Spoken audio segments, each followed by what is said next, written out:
dibentuk pengurus, silaturahmi di antara kita sudah terjalin lebih baik lagi, di mana kita lebih mengenal satu dan yang lain lagi.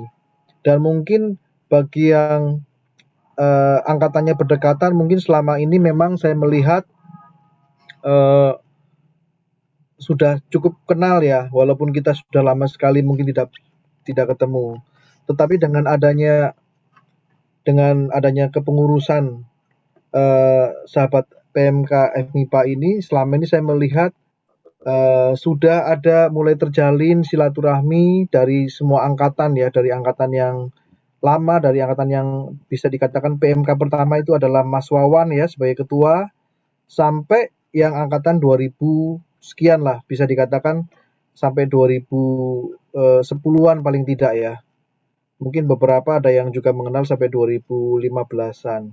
Itu hal yang bagi saya hal yang luar biasa, kita bisa mengumpulkan teman-teman yang selama ini mungkin sudah ada di mana-mana tercecer, ada yang di Kanada, ada yang di Malaysia, Singapura, ada yang di Australia juga gitu kan ya, seperti Kak Immanuel Deli. Dan saya melihat ini adalah momen yang sangat baik untuk kita kembali berkarya, terutama kita boleh melihat bahwa kita sebagai alumni sudah diberkati oleh Tuhan dengan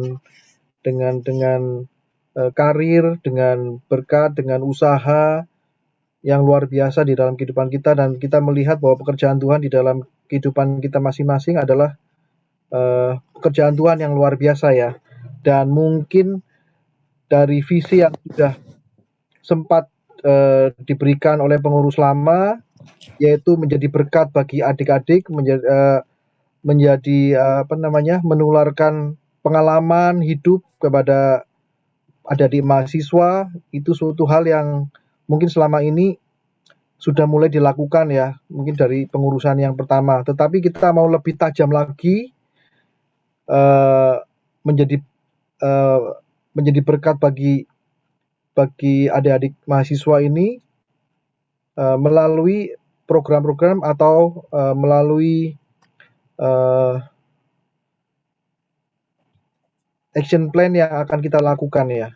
Kemarin memang kita sudah sedikit berbicara brainstorming apa-apa saja kira-kira yang bisa dilakukan untuk kepengurusan kali ini. Dengan adanya pengurus kali ini juga kita melakukan transformasi struktur ya. Kalau sebelumnya mungkin banyak sekali koordinator wilayah, ada wilayah Yogyakarta, Jabodetabek, ke wilayah Indonesia lah katakanlah, kemudian ada wilayah luar negeri.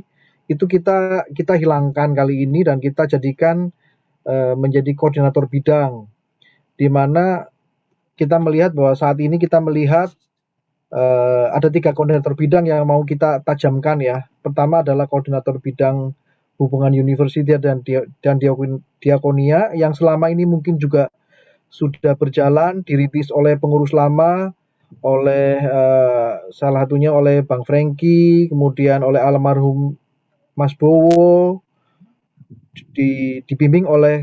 tentunya dibimbing oleh Mbak Rini sebagai dosen yang masih aktif sebagai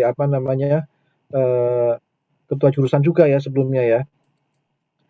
Nah, kemudian untuk bidang koordinator dana dan bidang usaha diharapkan kita juga untuk melaksanakan program-program kita harus bisa memaintain juga dana atau peluang-peluang usaha yang mungkin bisa kita lakukan dengan kita memiliki koperasi misalnya, itu salah satunya.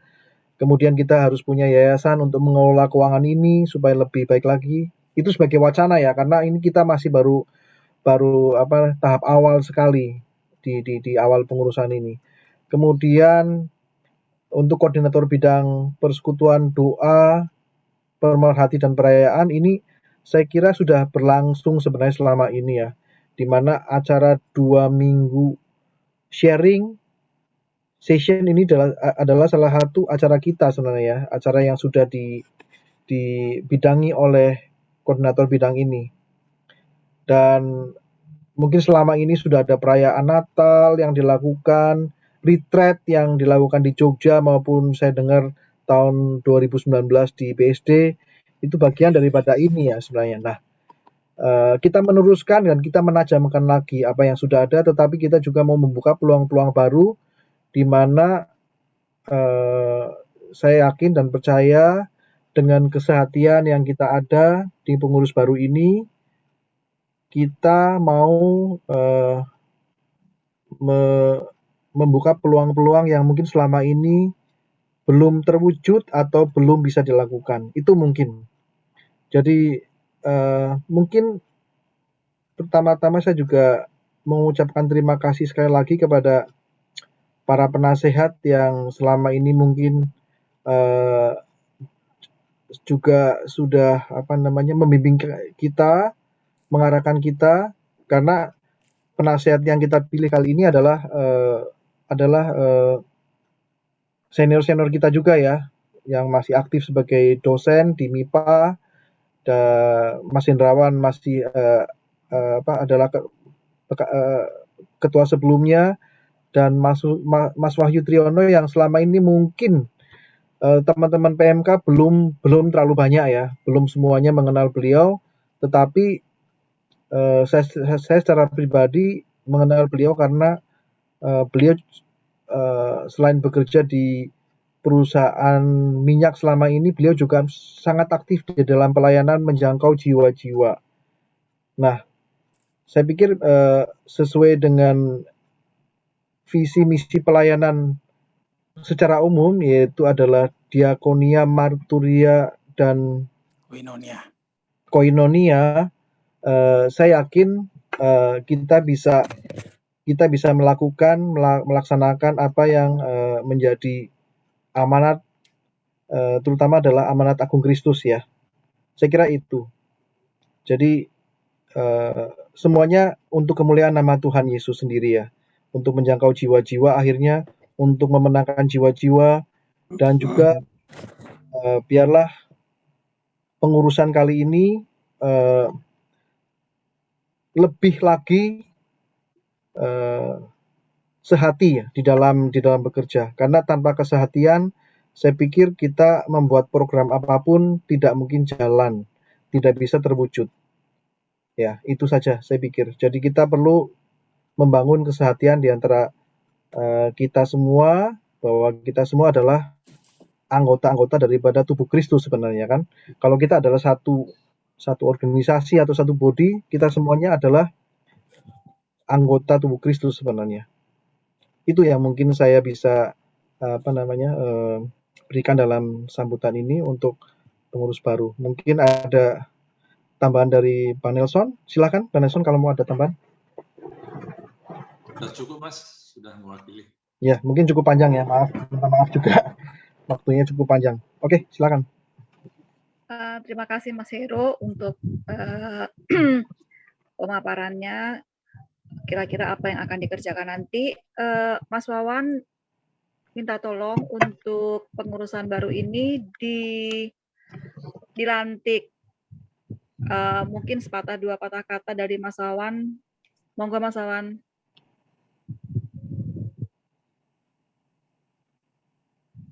Mas Wawan. Ya.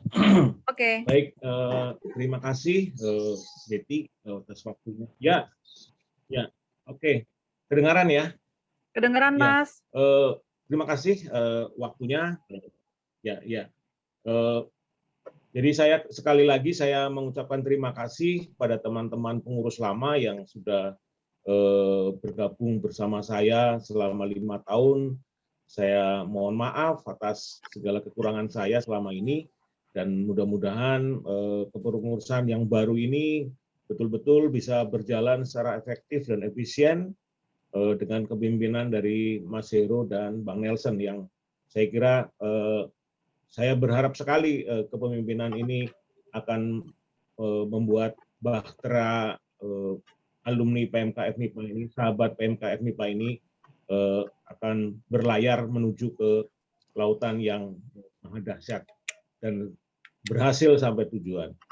Oleh karena itu, ya di dalam nama Bapa, Putra, dan Roh Kudus, saya teguhkan kepengurusan sahabat alumni PMK FMIPA UGM periode 2021 sampai dengan 2024. Mudah-mudahan semuanya berjalan dengan baik, mudah-mudahan ini membawa berkat bagi kita semuanya, bagi adik-adik kita di PMK FMIPA. Demikian, terima kasih Mbak Betty. Saya nyatakan pengurusan ini sah. Oke, sip. Oke, makasih. Terima kasih Mas Wawan. Teman-teman, itu acara pelantikan pengurus baru. Selanjutnya kita akan mendengarkan sharing dari sahabat kita, OTEP yang di Malaysia. Tapi sebelumnya kita akan bernyanyi bersama. Hidup ini adalah... Bu Ari bisa minta tolong screen-nya. Terima kasih. Para kekasih Tuhan Yesus, jangan sia-siakan hidup ini. Masih ada kesempatan kita untuk menjadi berkat.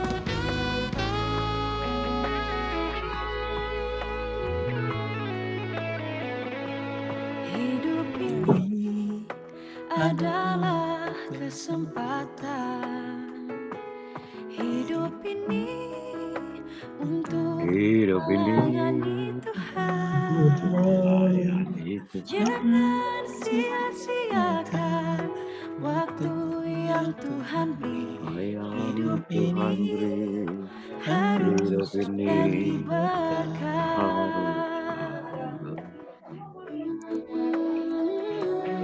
Hidup ini adalah kesempatan.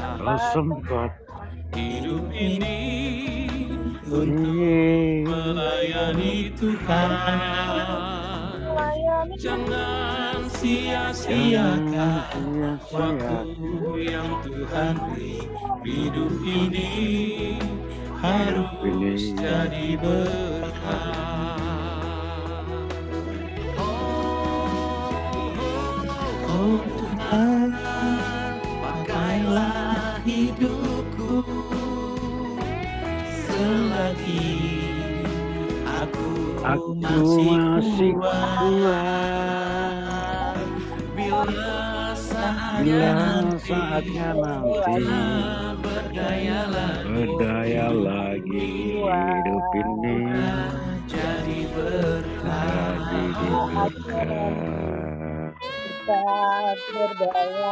Inilah hidup hanya bagimu Tuhan, selama hidupku Tuhan. Hidup ini adalah kesempatan. Hidup ini untuk melayani Tuhan. Jangan sia-siakan waktu yang Tuhan beri. Hidup ini harus jadi berkat.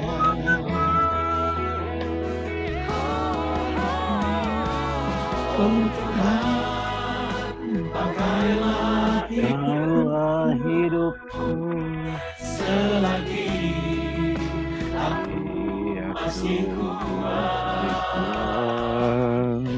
Bila saatnya nanti tak berdaya lagi, hidup ini sudah jadi berkat.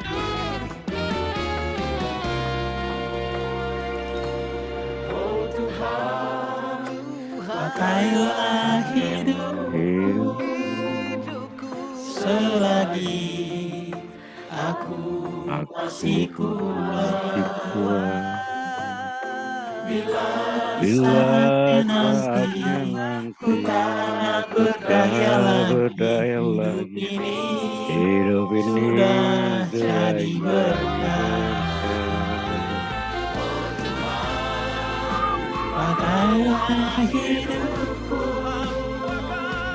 selagi aku masih kuat.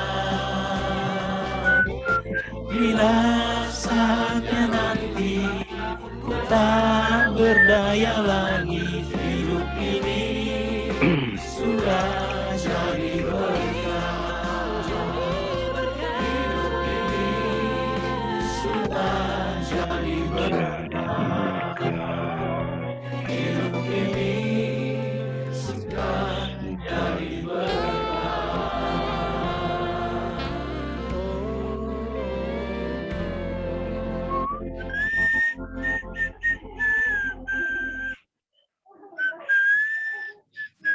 Terima Diulangnya kasih mau Bu kemana Ari. nih? Ya, Terima kasih Bu Ari. Waktu dan tempat saya persilakan untuk Kak Otep yang akan membawakan sharingnya pada malam hari ini. Silakan. Oke, terima kasih. Sama-sama. Sebelumnya cek timing dulu, waktunya kira-kira sampai jam berapa ya? Sampai jam 8 kurang 10 ya, karena nanti kita ada 10 menit ada waktu doa syafaat. Oke, terima kasih. Ya, sama-sama. Selamat malam saudara-saudara semua, kakak-kakak, abang-abang, adik-adik. Selamat malam, Shalom. Ote. Malam. Semoga kabar baik. Puji Tuhan, baik. Alhamdulillah, puji Tuhan. Oke, saya share screen. Let me know kalau sudah bisa lihat screen-nya. bisa. Sudah bisa. Sudah bisa. Jelas. Oke, blank screen. Kita mulai dari nol, kayak Pertamina ya. Ini siapa ini kira-kira?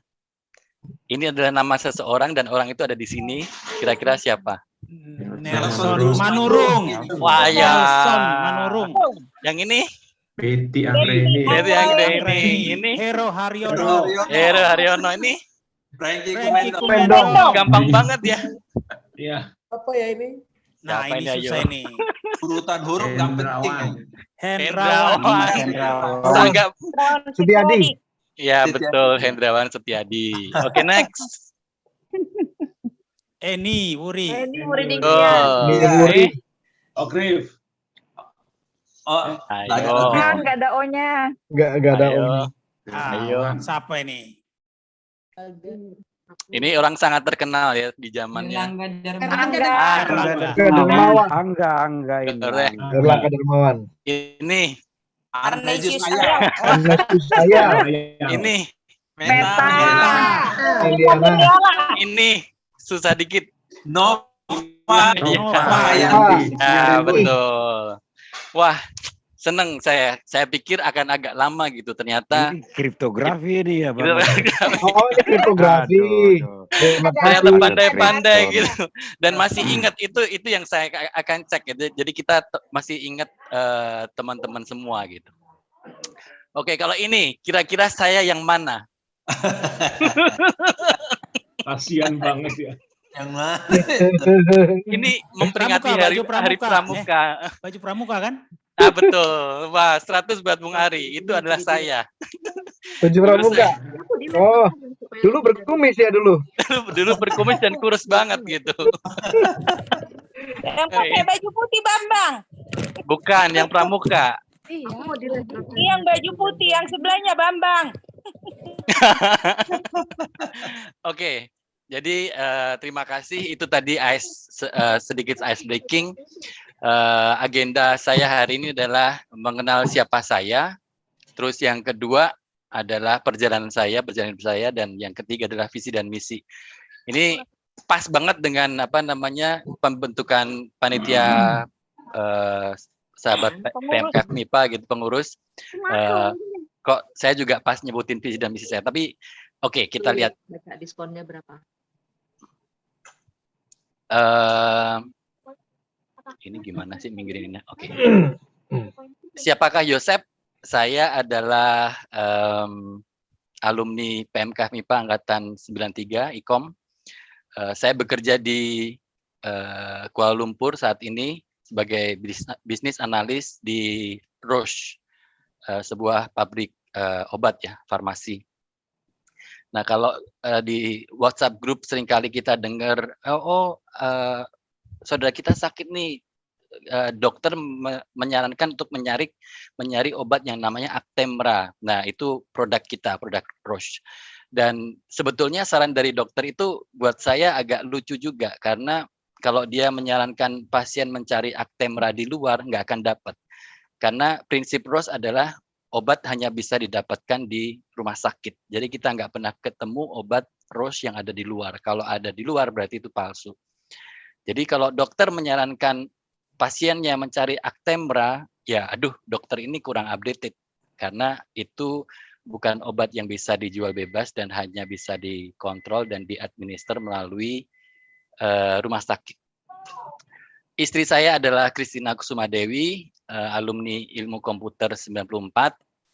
Anak saya 2, satu Karenina Natania, maaf tidak ada Simanjuntaknya gitu, ceritanya panjang. Anak yang kedua juga Jason Nathaniel, umur 16. Nina sudah graduate dari Monash University bulan lalu.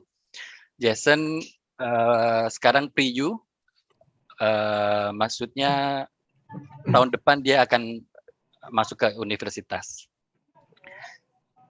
Kalau ngomongin hobi saya hobinya main musik. Yang kedua memasak. Yang ketiga jogging. Jogging sebetulnya agak terpaksa sih karena faktor umur dan faktor kesehatan. Jadi saya mulai untuk jogging. Terus kemudian yang terakhir hobi yang lain adalah jalan-jalan. Walaupun sekarang nggak bisa karena PPKM kan. Terus fun fact atau fakta lucu tentang saya adalah orang itu kalau melihat saya kesan pertama adalah sombong, galak, nggak asik gitu. Nah, padahal kalau sudah kenal Yosef itu lucu sebetulnya. Jadi gampang sekali kalau kita ketemu orang kita tanya, Yosef itu seperti apa? Yosef itu sombong, oh berarti dia nggak kenal Yosef gitu aja. Nah, kalau disuruh serius, seringkali ya nggak bisa karena pada dasarnya lucu ya lucu aja gitu. Saya lahir di Magelang, sebetulnya Magelang Coret sih, sebetulnya Kabupaten Magelang, masih 10 km dari Magelang. Lahir dari keluarga yang sudah Kristen, mengenal Tuhan, jadi saya lahir auto Kristen gitu sejak lahir. Saya anak dari 8 bersaudara, nomor 7. Dan adik saya itu terpaut dengan saya 6 tahun, jadi sebetulnya saya bungsu yang gagal, boleh dibilang. Ya, jadi banyaklah cerita penderitaannya sebagai bungsu yang gagal. Gitu. Sedikit confidential information, berat saya 77,7 kg, tadi pagi saya timbang, tinggi saya 170, jadi BMI-nya masih kelebihan, masih termasuk kegemukan, jadi mesti turun 5 kg lagi. Kolesterol saya sangat tinggi, sampai nggak berani ngukur lagi, dan tekanan darah saya 140/110, termasuk Ludi-Rohingyil atau darah tinggi. Nah, kesimpulannya dari perkenalan tadi adalah sebetulnya Yosef ini biasa-biasa aja, berani-beraninya ya sharing sahabat PMK seperti ini gitu. Ya memang saya itu sebetulnya biasa-biasa aja, tapi Yesus yang membuat saya luar biasa. Amin, saudara-saudara. Amin. Oke. Amin. Nah, memang kita diciptakan unik dan luar biasa. Jadi kalau lihat di gambar itu ada maksudnya. Background-nya adalah Borobudur, saya lahir di Magelang. Terus yang laki adalah orang Batak, yang perempuan adalah orang Cina. Maksudnya ibu saya orang Cina. Jadi waktu kuliah dulu saya ketemu Kak Juli selalu panggil saya Bacin, artinya Batak Cina gitu. Sekarang dia kena tuahnya, dia dapat orang Cina. Jadi anaknya dia Bacin juga. Anaknya dia Bacin juga. Sama seperti Iben yang di US, dia Batak, istrinya juga Cina. Jadi Bacin juga dia. Oke, kemudian agenda yang kedua adalah perjalanan studi dan rohani. Saya dari Magelang, SD Tarakanita. Saya bergereja di GKI Pahlawan. Saya menerima Yesus sebagai juru selamat pribadi dalam ibadah tutup tahun keluarga tahun 93, kelas 3 SD. Kemudian saya SMP di SMP 2, Negeri 2, SMP favorit. Nah, kalau lihat garisnya itu kayak naik turun, ya memang itu kayak perasaan saya waktu itu juga kayak roller coaster juga naik turun. Pada saat saya SD itu saya merasa happy, teman-temannya mayoritas Chinese, Katolik atau Kristen gitu kan. Jadi saya merasa diterima dan self confidence saya tinggi. Begitu SMP, saya masuk SMP favorit, SMP negeri, dan di situ saya mulai mengenal kayak diskriminasi segala macam gitu kan. Jadi saya sedikit down gitu. Terus tahun 89 saya masuk SMA Negeri 1 Magelang juga. Jadi kayaknya perjalanan studi saya tuh sangat smooth dari SD, masuk SMP favorit, masuk SMA favorit. Begitu kuliah, saya nggak masuk tuh UMPTN. Cita-cita saya waktu itu pengen jadi dokter, tapi nggak dapat kedokteran. Dan saya nggak daftar yang lain karena saya confident banget saya pasti bisa masuk gitu kayak. Karena selama ini Tuhan besertaku, aku jalannya mulus terus gitu. Waktu itu berpikirnya seperti itu. Jadi tiba-tiba nggak keterima, ya akhirnya saya masuk Duta Wacana 1 tahun belajar informatika. Tahun berikutnya tahun 93 saya ulang lagi, galau karena udah setahun belajar informatika, sayang kalau nggak diterusin. Tapi kalau ikut passion sebetulnya pengen jadi dokter, timbang sini timbang sana timbang sini, akhirnya ya udahlah masukin ilmu komputer tapi pilihan kedua gitu. Tapi masuk juga di ilmu komputer UGM. Nah, di SMA biasa pelayanan saya adalah sebagai tim musik dan guru sekolah minggu. Saya juga ikut tim pemuda remaja, jadi kebaktian ikut gabung yang pemuda remaja. Saya CD Mengaku Percaya di ibadah Natal tahun 90, kelas 2 SMA. Dan saat itu saya pertama kali mengenal sel group atau KTB. Kakak bimbing saya dulu orang arsitek UGM dari navigator. Jadi sedikit banyak saya belajar dari situ, bertumbuh dan berkembang di situ. Begitu saya masuk UGM, saya lebih berkembang lagi di PMK FMIPA beserta saudara-saudara sekalian. Dan selama di PMK FMIPA, saya selalu kebagian sebagai seksi PU. Kalau dari sisi perjalanan karir, ya seperti tagline-nya, tidak semulus batu akik, tapi Yesus penolong yang terbaik. Saya mulai dari lulus tahun 97, pada saat itu Krismon, saya wisuda bulan November, Krismon sampai 98 Februari baru dapat kerja, jadi 4 bulan practically menganggur. Tapi ya expected lah. Cuman ya ada kejadian yang lucu aja gitu. Pada saat saya pertama kali interview gitu kan di Astra HSO waktu Honda Sales Operation waktu itu. Begitu interview, tes, ditanya gitu kan, kamu kenapa pengen masuk Astra gitu? Nah, namanya orang baru lulus, nggak banyak pengalaman gitu kan, ditanya begitu, ya saya jawab, saya pengen dapat pengalaman bekerja gitu di corporate. Terus cita-citamu apa? Nah, saya bilang cita-citanya jadi businessman. Terus langsung disekak. Kalau jadi businessman berarti kamu kerja di Astra cuma cari modal dong. Dan jawabnya adalah iya. Begitu saya jawab iya langsung coret, nggak keterima. Oh my God, oke. Jadi nggak keterima di Astra, saya masuk AFS tahun 98. Di AFS saya ketemu Iben Siotang, Elin 91 ya. Ya, dan saya di sana kerja 4 tahun. Di tahun pertama saya ngajak pacar saya waktu itu untuk join AFS juga. Jadi sekantor di AFS selama 1 tahun. Saya 2 tahun bekerja, istri saya 1 tahun bekerja. Kita memutuskan untuk menikah tahun 2000. Nah, saya di AFS 4 tahun. AFS itu IT consulting, bergerak di ERP juga. Pusatnya di Swedia.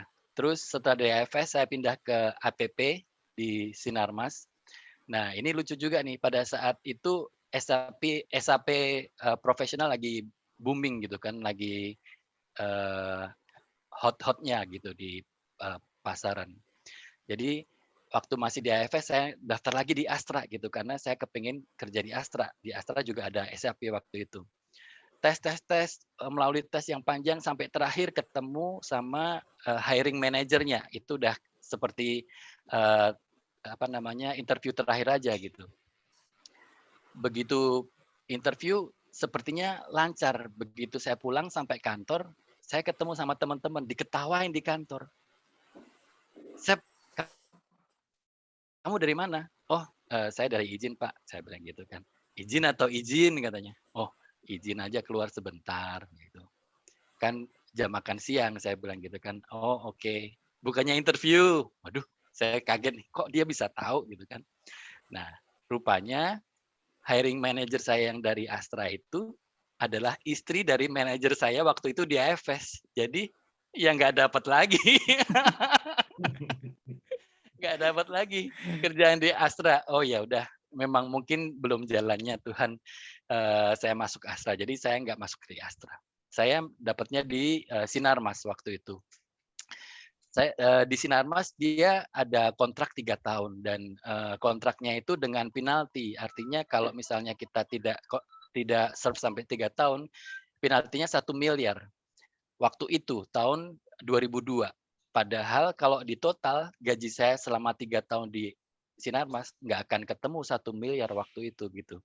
Tapi memang karena mereka berusaha ngelok supaya anak-anak stafnya yang dari SAP tim ini nggak keluar, dia dibikin kontraktual seperti itu. Di tim yang lain nggak ada yang seperti itu, hanya tim IT SAP aja yang ada kontrak dengan penalti 1 miliar. Tapi ya karena di awal kita tanda tangan, akhirnya kita harus serve selama 3 tahun gitu. Nah sebelum habis 3 tahun, HR udah kejar-kejar nih, Yosep, kontrakmu sudah mau hampir habis. Ayo sign lagi another 3 tahun. Saya pikir, waduh, 3 tahun lagi. Kalau 3 tahun lagi di sini, saya nggak akan berkembang gitu kan. Jadi saya kontak lah Bang Franky. Bang, ada lowongan nggak? Bang Franky sekarang di mana? Saya tanya. Terus Bang Franky bilang, oh saya di Shell Malaysia. Saya kerja di SAP, bidangnya SAP. Oh, sama dong kalau gitu. Kalau ada lowongan bagi tahu dong. Boleh. Nah, Bang Franky, jadi akhirnya saya kirim aplikasi ke Shell melalui Bang Franky. Terus saat itu kan istri juga kerja, istri juga e-com, istri juga IT, istri juga SAP. Waktu saya mau apply ke Shell, istri sudah di ConocoPhillips Oil Company. Saya bilang sama Bang Franky, Bang, saya mau dengan syarat kalau saya diterima, istri saya juga maunya kerja di situ juga gitu. Nah, kita sudah mencoba cara yang sama. Waktu itu kita lamar di Siemens Bangkok dengan syarat yang sama, ditolak mentah-mentah. Nggak bisa suami istri kerja di kantor yang sama. Nah, di Shell kita harapkan bolehlah suami istri kerja di kantor yang sama. Nah, waktu itu Bang Franky akhirnya jadi tahu dong CV saya dengan CV si Christine gitu kan. Begitu dilihat, oh ini bagusan CV istrinya karena sama-sama dari oil company gitu kan. Nah, tapi ya nggak apa-apa lah, dicoba. Begitu saya interview, saya datang, Bang Franky kaget, loh, Sep, kok bisa kamu duluan yang datang? Aku pikir harusnya istrimu duluan yang datang karena secara CV lebih relevan CV-nya istrimu. Ya, saya bilang puji Tuhan karena Tuhan sudah tunjukkan jalannya buat aku bilang gitu.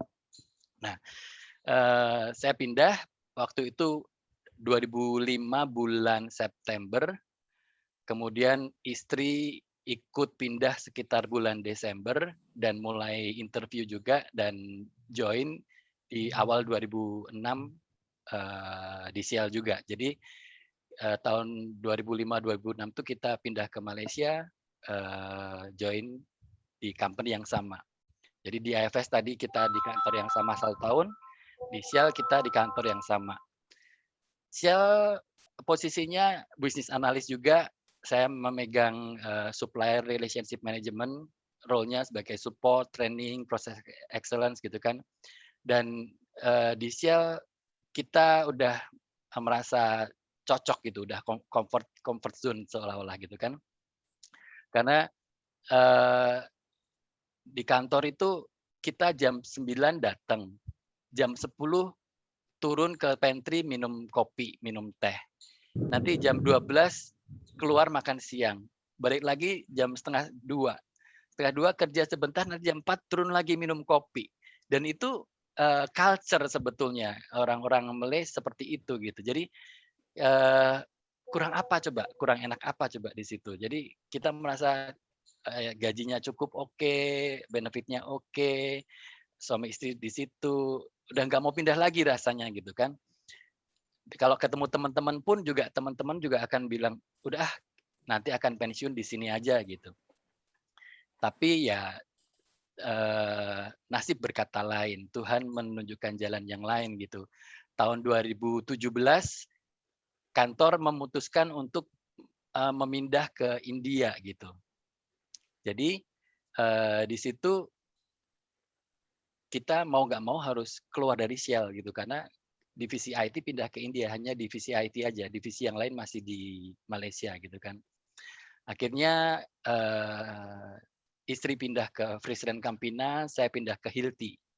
Hilti itu tools untuk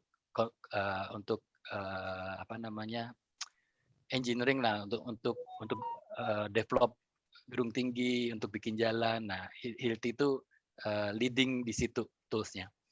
Saya kerja di Hilti 3 tahun dan sekarang di Roche, tahun lalu saya pindah ke Roche dan ini berarti baru hampir 1 tahun ya di Roche, dan posisinya masih sama, business analis. Kalau dari sisi orang IT biasanya karir itu ada 3. Satu, dia dari sisi expert, yang kedua dia mau di manajerial gitu ya. Nah, saya pilih dari sisi expert, jadi ya di situ-situ aja, nggak akan naik jadi manajer, nggak akan naik dari posisi yang lain, tapi lebih ke expert gitu. Jadi kalau boleh dibilang total tahun saya bekerja adalah 23 tahun dengan 5 macam company. Nah, perjalanan di masa sulit. Waktu itu di tahun 2000 kami memutuskan untuk menikah, tapi nggak ada uang sebetulnya. Saya baru kerja 2 tahun, si Christine baru kerja 1 tahun gitu kan, tabungan nggak ada. Dan orang tua sebetulnya juga bukan orang yang berada gitu. Jadi mereka mengharapkan kalau mau menikah ya kamu cukupkan dari uang kamu sendiri gitu. Jadi tabungan saya 2 tahun, tabungan Christine 1 tahun tuh masih sebetulnya nggak cukup untuk membiayai itu. Tetapi ada satu kejadian yang buat kami mujizat dari Tuhan yang kita ingat seumur hidup kita, seumur hidup kami gitu. Pada saat itu kami berpikir, Tuhan gimana caranya ya supaya kita bisa melangsungkan pernikahan ini dengan baik dan semuanya berjalan lancar dan tercukupi gitu. Sekitar 2 minggu sebelum hari H gitu, si Christine dapat bonus dari tim leadnya, dari manajernya, yang kita sama sekali tidak menduga, karena sebetulnya tim manajer dia tuh orang yang tidak friendly, yang susah ditebak gitu kan. Tiba-tiba dia memberikan bonus yang jumlahnya tepat seperti yang kita perlukan gitu. Jadi kalau lihat di foto itu ada foto kue setinggi itu uang dari bonus itu. Dan kita pesan kue ini seminggu sebelum hari H, karena kita dapatnya kan 2 minggu sebelumnya, terus kita perlu pulang ke Jogja 1 minggu sebelumnya. Kita order kue ini sebesar ini 1 minggu sebelumnya, sebelum acara. Kalau dipikir-pikir, nggak mungkin ada toko roti yang mau menerima pesanan hanya 1 minggu sebelumnya gitu. Tapi ya memang itu jalan Tuhan buat kami. Jadi semua itu dicukupkan tepat pada waktunya, tidak lebih dan tidak kurang. Itu tahun 2000. Masa-masa kesulitan kami yang kedua adalah tahun 2006 waktu kita membeli rumah di Kuala Lumpur gitu, di Saberjaya. Waktu itu kita berpikir, kita 2005 sudah pindah ke Kuala Lumpur dan sudah di-convert dari kontraktor jadi permanen. Kalau permanen mungkin daripada kita habisin uang untuk sewa rumah, mungkin beli lebih reasonable gitu kan, untuk saving uang daripada habis untuk sewa rumah. Jadi kita memutuskan untuk beli rumah. Pada saat kita lihat-lihat rumah, survei, ditanya, budget kamu berapa gitu. Nah, untuk orang asing kita hanya bisa membeli rumah di atas 250.000 ringgit waktu itu. 250.000 ringgit mungkin kalau sekarang ya mungkin sekitar hampir 1 M gitu ya. Minimal gitu. Jadi kita nggak bisa beli rumah yang di bawah itu. Jadi pada saat saya tahu limitnya segitu, saya bilang oke, budget saya 300.000. Diketawain gitu.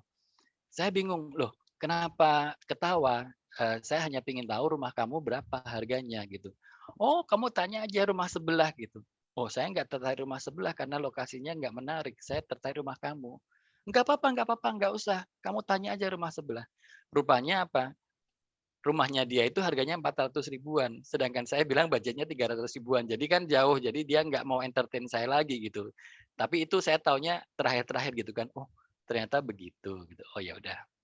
Terus kita aying di tempat lain. Nah, di tempat yang lain ini sebetulnya si Christine pengen ngontrak di situ gitu. Tapi saya selalu bilang jangan di situ, mahal saya bilang gitu. Karena dari bentuknya aja sudah kelihatan kalau itu mahal, saya bilang gitu. Belum masuk gate-nya pun saya udah putar balik aja gitu. Tapi nggak tahu gimana caranya, tiba-tiba saya melihat ada iklan rumah di situ dijual seharga 260.000 gitu, yang hanya sedikit di atas limit kita gitu kan, yang sebetulnya pas banget dengan budget kita. Ya oke lah, saya kontak, saya coba hubungin gitu kan. Agennya bilang, oke bisa kalau kamu serius kita ketemu. Rupanya itu adalah unit yang default gitu, jadi dia dijual secara lelang. Kalau kamu mau, kamu boleh ikut lelang, dia bilang gitu. Waduh, ikut lelang, kalau lelang image-nya kan kita nggak bisa lihat kondisinya, kalau ada masalah apa-apa di depan kita repot gitu kan. Tapi nggak tahu Tuhan arahkan aja kita tetap ikut lelang dan akhirnya kita jadi pemenangnya gitu.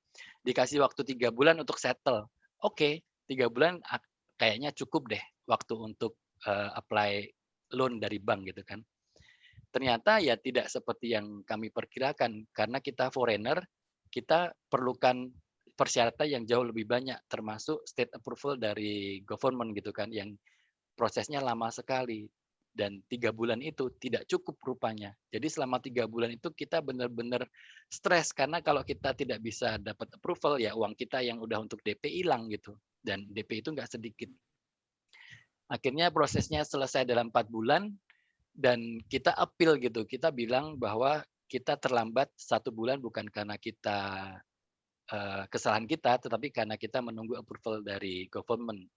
Jadi akhirnya kita dapat rumah itu, puji Tuhan, dan ya yang harusnya kita denda sebulan, kita dibebasin dari denda gitu. Jadi selama 3 bulan itu kita stres dan hanya berserah kepada Tuhan, dan ya akhirnya kita dapatkanlah rumah itu, puji Tuhan, yang sebelumnya kita tidak pernah mengira kita bisa sewa pun tidak berpikir untuk bisa, ternyata Tuhan cukupkan dan kita bisa beli. Dan itu perjalanan yang buat kami cukup membuat kita benar-benar bergantung hanya kepada Tuhan. Perjalanan masa sulit yang ketiga adalah waktu kita kena PHK gitu di tahun 2017. Sebetulnya ya bukan kesalahan kami, diputus hubungan kerja bukan karena kesalahan kami, tetapi karena memang kantornya pindah ke India gitu kan, seperti yang saya sudah ceritakan tadi. Nah, waktu itu orang-orang melihat saya heran gitu, hey Yosep, kok kamu mau kehilangan kerja masih bisa datang ke kantor on time dan tersenyum gitu. Sedangkan orang-orang yang lain sudah stres, sudah menangis, kok kamu masih bisa bekerja dan tersenyum gitu. Dalam waktu itu saya bilang, yang kamu harapkan apa dari aku? Apakah kamu pengen melihat aku nangis guling-guling di lantai? Untungnya apa buat aku kalau aku nangis guling-guling di lantai? Nggak ada untungnya. Bahkan aku jadi tidak bisa berpikir dan tidak bisa produktif gitu kan. Jadi kalau aku akan fokus aja, kira-kira masa depanku mau apa, dan aku kerjain aja. Yang aku bisa kerjakan sekarang, aku kerjakan sekarang. Sekarang aku bisa tersenyum, ya aku tersenyum. Sebelum aku nggak bisa tersenyum, saya bilang begitu. Terus dia bilang, wah kamu hebat ya Yosep, dia bilang gitu. Padahal dia nggak tahu. Waktu di rumah saya pun juga stres. Waktu dalam kesendirian saya juga stres. Saya hanya bisa bertemu dan berdoa dan menangisnya waktu berdoa dengan Tuhan gitu. Wah, kenapa? Kalau dibandingkan sama teman-teman yang lain, mereka orang lokal, mereka istrinya kerja dan kerja di perusahaan yang lain. Kondisi mereka jauh lebih bagus daripada kondisi Yosef dan istri karena dua-dua di perahu yang sama gitu. Dan dua-dua kena impact yang sama, harus keluar dari Shell. Dan kita bukan orang lokal. Kalau kita kehilangan kerja, artinya kita harus pulang. Jadi tahun 2017 itu kita betul-betul dalam posisi yang paling sulit gitu istilahnya. Tetapi orang-orang melihat saya dan Christina santai-santai aja kalau di kantor gitu. Kita bisa menikmati bekerja seolah tidak ada apa-apa gitu kan. Nah, yang kami lakukan adalah waktu itu ya yang pertama adalah berserah kepada Tuhan. Kita berusaha juga mencari pekerjaan baru. Kita juga berpikir dan planning kalau misalnya kita nggak dapat pekerjaan dan harus pulang, kita cari sekolahan buat anak-anak. Itu yang paling berat karena anak-anak sekolah di sini dengan kurikulum di Indonesia jauh sekali berbeda.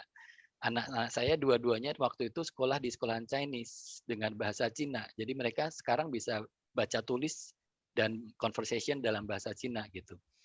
Nah, kalau saya pindah ke Indonesia, ya agak susah juga mereka untuk adaptasi dengan bahasa Indonesia kan. Jadi walaupun ada kemungkinan kita untuk pulang ke Indonesia, kita berpikir kalau bisa kita tetap stay di Malaysia dulu sampai anak-anak selesai.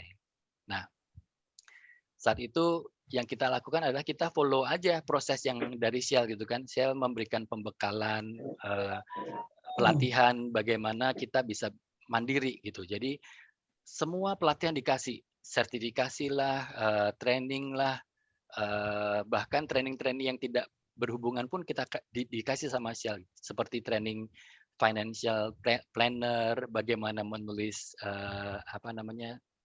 CV, bagaimana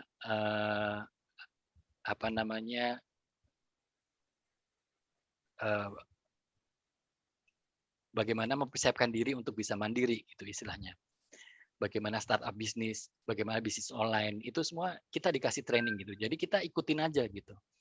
Nah, selain itu, Shell juga mengundang perusahaan yang lain yang ada di Kuala Lumpur yang memakai IT professional yang sama untuk hiring kita gitu. Kita ikut aja. Jadi pada saat itu akhirnya ada company yang tertarik sama kami dan kita di-hire, dapat pekerjaan baru sekitar 3 bulan sebelum hari terakhir kita dengan Shell gitu. Jadi puji Tuhan kita bisa secure job, akhirnya kita masih bisa stay di sini dan yang orang-orang tadinya berpikir wah kita akan kehilangan pekerjaan, stressful. Buat saya itu malah justru berkat dari Tuhan. Kenapa? Karena begitu saya dapat PHK dari Shell, kita dua-dua dapat pesangon gitu kan, yang cukup oke. Kita dapat pekerjaan baru dengan benefit yang hampir sama dengan posisi sebelumnya. Jadi itu justru berkat buat kita gitu. Dan begitu kita pindah dari Shell, mata kita terbuka. Kenapa? Karena selama ini 12 tahun saya di Shell, pekerjaannya itu aja gitu kan. Tapi begitu di luar Shell, ternyata banyak kesempatan untuk berkembang juga gitu. Banyak hal yang kita bisa pelajarin juga di luar Shell. Jadi sebetulnya semua pengalaman hidup saya yang saya bilang sulit tadi, pada akhirnya adalah menjadi buah dan menjadi kebahagiaan dan berkat buat keluarga kami.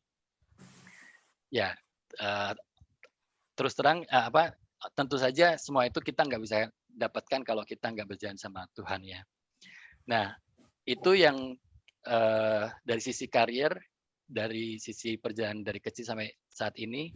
Dan kalau ngomongin pelayanan kami saat ini adalah kita bergabung dengan gereja di Kuala Lumpur yang namanya St. Andrews Presbyterian Church. Dia Presbyterian.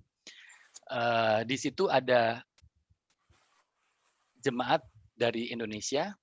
Kita dulu tergabung dengan yang namanya Indonesian Home Fellowship. Waktu itu kita masih bagian daripada St. Andrews, tapi kelompok kita adalah kelompok yang berbahasa Indonesia gitu kan. Nah, dari tahun 2010 waktu itu kita ada retret di daerah Putrajaya, dan pendetanya waktu itu mendorong kita supaya Indonesian Home Fellowship ini kalau boleh bisa berkebaktian dengan bahasa Indonesia gitu. Waktu itu kita berpikir nggak mungkin. Kenapa? Karena di Malaysia ini kan agama konstitusinya agama Islam. Sedangkan mereka berbahasa Melayu sama dengan bahasa Indonesia kurang lebih gitu kan. Jadi kalau kita bawa Alkitab berbahasa Indonesia sebetulnya nggak boleh di sini. Kita bawa CD-CD lagu pujian berbahasa Indonesia, kalau ketangkap di bandara ya akan disita gitu. Jadi kita waktu itu skeptikal, nggak mungkin lah, kita nggak berani gitu. Tapi waktu itu pendeta yang melayani pada saat retreat itu bilang, kalian bisa, nanti kita bisa support gitu. Nah, Januari 2011 kita memulai ibadah dengan bahasa Indonesia, frekuensinya sekali dalam sebulan. Dan itu kita disebut KBI gitu kan, Kebaktian Bahasa Indonesia. Nah, di tahun 2012 sampai 2013 kita mulai ibadah 2 kali dalam sebulan. Di tahun 2014 kita tanda tangan MOU, Memorandum of Understanding, dengan St. Andrew dan GKI untuk mengirim pendeta setiap bulan gitu. Jadi untuk informasi aja, St. Andrew untuk dapetin pendeta, visanya untuk pendeta itu susah sekali gitu. Nah, kalau Indonesia, Kebaktian Indonesia mau dapetin visa untuk pendeta Indonesia tidak mungkin, karena dia akan berbahasa Indonesia kan. Jadi yang kita lakukan adalah mereka pakai social visit visa yang 30 hari berlakunya. Jadi pendeta datang melayani selama 4 minggu dan habis itu ganti lagi. Jadi MOU-nya dengan GKI di Indonesia adalah GKI akan mengirimkan pendetanya sebulan sekali. Waktu itu waktu belum ada COVID ya. Jadi mereka bisa datang melayani secara offline 4 minggu dalam 1 bulan. Dengan begitu, kita sangat terberkati. Kenapa? Karena pendeta yang dikirimkan adalah pendeta-pendeta yang terbaik, pendeta-pendeta yang berpengalaman, pendeta-pendeta yang waktu itu mengambil kayak long cuti gitu, long leave gitu kan. Nah, pada saat mereka datang, yang mereka bawakan adalah 4 khotbah yang terbaik yang mereka punya gitu. Jadi kita merasa sangat terberkati waktu itu dengan pendeta-pendeta yang datang. Mereka selalu refresh gitu. Kadang-kala kita kalau punya gembala gereja, seringkali kita merasa bosan. Oh, ini kita udah dengar nih cerita khotbahnya. Oh, kita sama nih topiknya gitu kan. Nah, tapi dengan metode seperti itu kita sangat terberkati. Di sisi lain, pendeta-pendeta yang datang pun juga merasa terberkati. Kenapa? Mereka bisa melihat kita sebagai gereja yang sangat hangat karena kita jemaatnya kecil, masih sekitar mungkin waktu itu di bawah 100, sekitar 50 sampai 60-an jemaat. Mereka bisa melihat kita mengenal each other, ya situasinya kurang lebih sama seperti kita lah PMK begini. Jadi kita tahu masing-masing orang, kita tahu pergumulan masing-masing orang, kita setiap minggu ketemu sharing sehingga kita bisa begitu dekat dan begitu mengerti satu dengan yang lainnya. Jadi pendeta-pendeta yang datang pun mendapatkan impresi yang cukup kuat gitu. Dan kita semakin berkembang sejak saat itu. Di 2017 kita menjadi gereja yang dewasa dengan nama GKBI. Jadi yang tadinya KBI, kita menjadi gereja yang dewasa dengan nama GKBI, Gereja Kristen Berbahasa Indonesia. Jadi kalau kita ke YouTube, ada YouTube channelnya GKBI Kuala Lumpur, bukan GKBI. Kalau GKBI channel itu GKBI Gereja Kristen Bojong Indah. Jadi untuk membedakan harus kita harus search dengan GKBI Kuala Lumpur. Di tahun 2018 GKBI resmi berdiri dan terdaftar sebagai anggota Sinode Gereja Presbyterian Malaysia atau GPM. Jadi itu perjalanan saya dengan St. Andrew dan KBI atau GKBI. Dan program GKBI yang kita punyai adalah saat ini dengan adanya pandemik, of course kita ibadah online. Ya, salah satunya lagu yang tadi kita nyanyikan sama-sama itu adalah lagu yang dipujikan minggu lalu. Kita juga punya perkunjungan virtual. Kita berusaha memastikan bahwa jemaat-jemaat kami itu juga dalam kondisi yang sehat. Kalau ada yang kena COVID, kita juga support sebagaimana kita bisa. Ada kunjungan virtual. Kalau ada yang namanya sedih atau misalnya ada keluarga yang meninggal di Indonesia, kita tidak bisa pulang. Ya, kita ada kunjungan virtual itu juga. Seperti tahun lalu bulan Agustus papa saya meninggal, ya saya nggak bisa pulang gitu. Dan ya kita mendapatkan pelayanan perkunjungan virtual. Kita juga ada program Halo Apa Kabar. Halo Apa Kabar ini mirip kunjungan virtual, tapi kalau kunjungan virtual kita didampingi dengan pendeta. Kalau Halo Apa Kabar ini penatua yang akan telepon jemaat. Jadi kita menanyakan kabar, hai, ensure bahwa mereka juga baik dan engagement dengan gereja tetap ada gitu. Kalau tidak ada COVID, biasanya kita punya program kunjungan ke shelter rumah kita. Shelter rumah kita ini adalah shelternya TKI atau TKW yang bermasalah di KBRI gitu. Jadi kita datangin mereka, kita memberikan pelayanan untuk rekan-rekan yang beragama Kristen. Kita juga ajak pendeta untuk sama-sama berdoa, adakan ibadah juga buat mereka gitu. Kadang-kala kan mereka juga tidak bisa mudah keluar dari shelter untuk ke gereja. Jadi kalau mereka di shelter, mereka nggak akan bisa beribadah. Kalau mereka nggak bisa beribadah, ya kita yang menjangkau mereka. Jadi itu yang kita lakukan. Yang terakhir kita punya IHF Indonesian Home Fellowship, kita punya Women Fellowship, kita punya Men Fellowship, kita punya juga Couple Fellowship. Jadi fellowship itu kayak persekutuan lah. Jadi setiap Sabtu kita punya persekutuan dan ibadah online-nya setiap Minggu jam 10 pagi. Kalau teman-teman pengen join misalnya atau pengen melihat bagaimana kita punya ibadah online atau punya fellowship, feel free untuk kontak saya.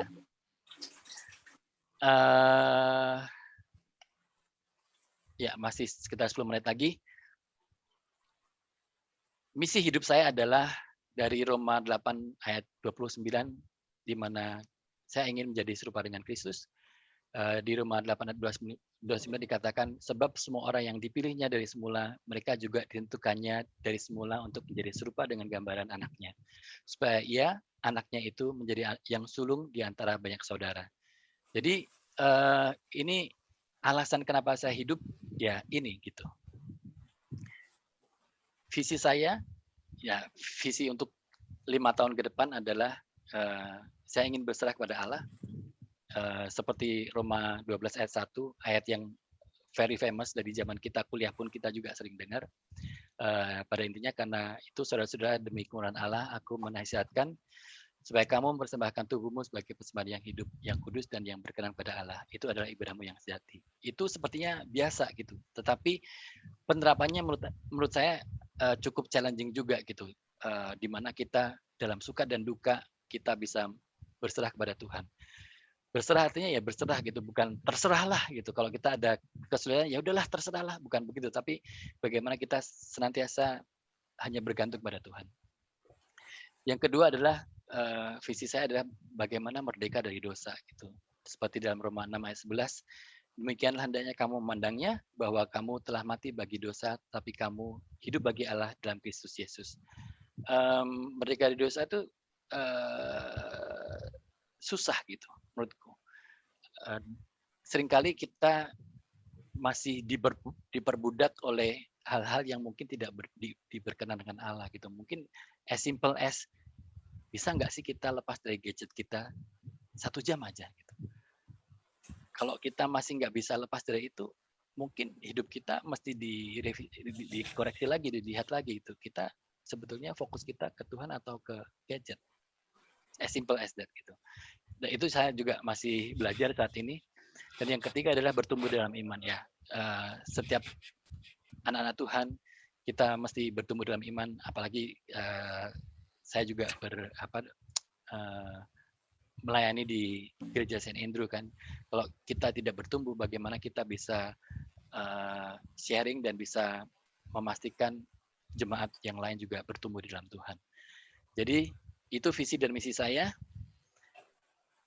Nah, ini foto-foto keluarga seperti yang saya bilang tadi, kita suka jalan-jalan. Nah, itu foto salah satu di pantai. Yang di kanan adalah foto ulang tahun Nina bulan lalu, bulan Juli. Dan yang kiri adalah foto kami waktu Natal tahun lalu. Ya, itu aja sharing dari saya hari ini. Semoga bisa menjadi berkat. Oh ya, buat adik-adik yang masih kuliah, jangan takut untuk kontak-kontak kita gitu kan. Seperti saya sudah share tadi, saya yang bisa masuk ke Shell Malaysia waktu itu, yang jorokin saya itu Bang Frankie, Ikom 90 gitu. Jadi kalau memungkinkan, kalau ada perlu apa-apa bisa kontak kami. Kebetulan saya terakhir pegang Lean dan Agile. Buat teman-teman IT yang pengen tahu Lean dan Agile, boleh kontak-kontak saya. Terima kasih. Terima kasih Otep untuk sharingnya yang memberkati kita semua. Kita ada waktu 5 menit. Teman-teman mungkin ada yang mau tanya ke Otep, ada waktu 5 menit. Saya persilakan. Atau ada yang mau komen tentang sharingnya Otep.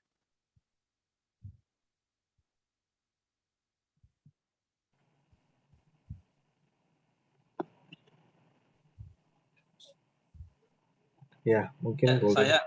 Saya. Bang Nelson, silakan.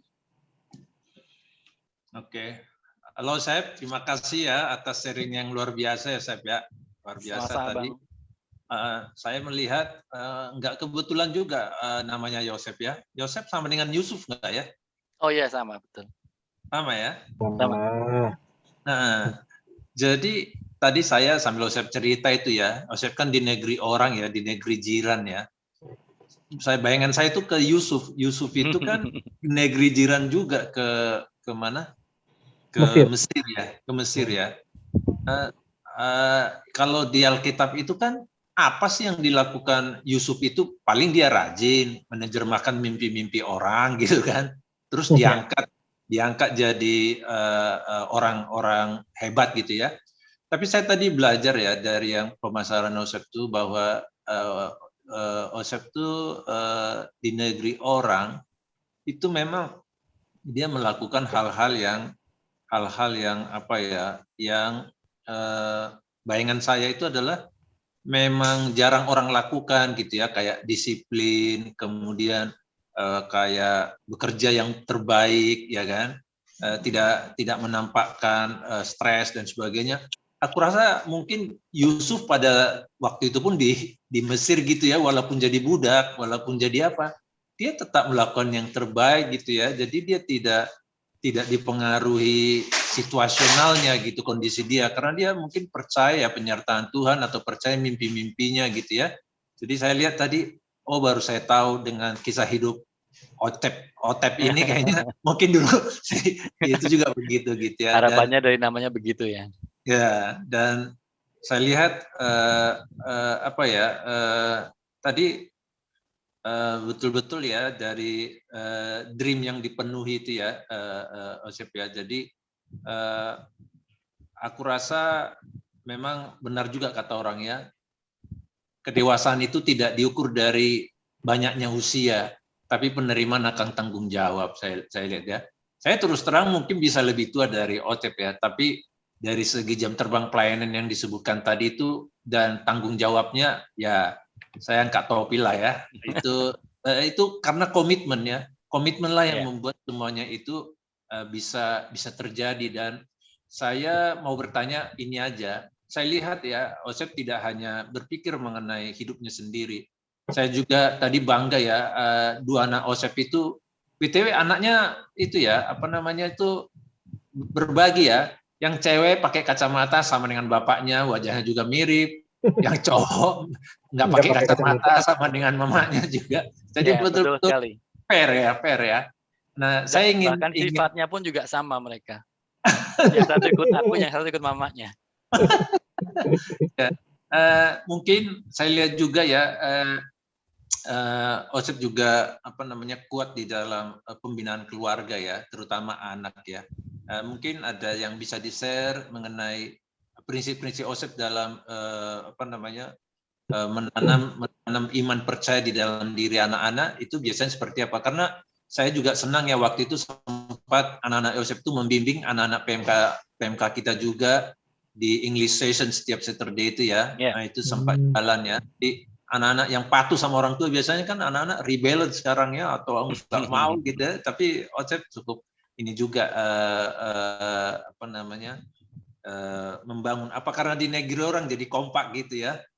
Jadi ya sebetulnya enggak juga. Dari awal sebetulnya masa-masa anak-anak kecil mereka enggak mau ke gereja. Waktu itu. Kenapa? Karena kita seperti orang asing gitu kan. Di negeri ini tuh seperti orang asing. Jadi waktu itu awal-awal sekali waktu Nina masih umur kelas 2 SD lah. Kita kesulitan gitu karena mereka merasa nggak accepted gitu kan, merasa kesulitan berkomunikasi, mau ke gereja yang bahasa Indonesia mereka sudah kesulitan berbahasa Indonesia, mau ke gereja yang bahasa Inggris mereka merasa lain gitu. Nah akhirnya kita ketemu Saint Andrew ini di mana anak-anak yang di situ tuh sebetulnya rata-rata berbahasa Inggris tapi orang Indonesia, jadi mirip-mirip lah dengan anak-anak kami gitu. Jadi tips saya waktu itu adalah mencari komunitas yang tepat sehingga anak-anak merasa comfortable gitu. Itu yang pertama. Dari situ begitu anak-anak mulai comfortable, mereka bertumbuh bersama-sama dan kita sebagai orang tua yang di situ wajib membimbing anak-anak kita juga gitu. Jadi tidak seperti di Indonesia kan, di Indonesia kan banyak resource-nya. Kalau di sini kan kita orang tuanya bekerja gitu kan, kita sekolah gereja juga terbatas resource-nya.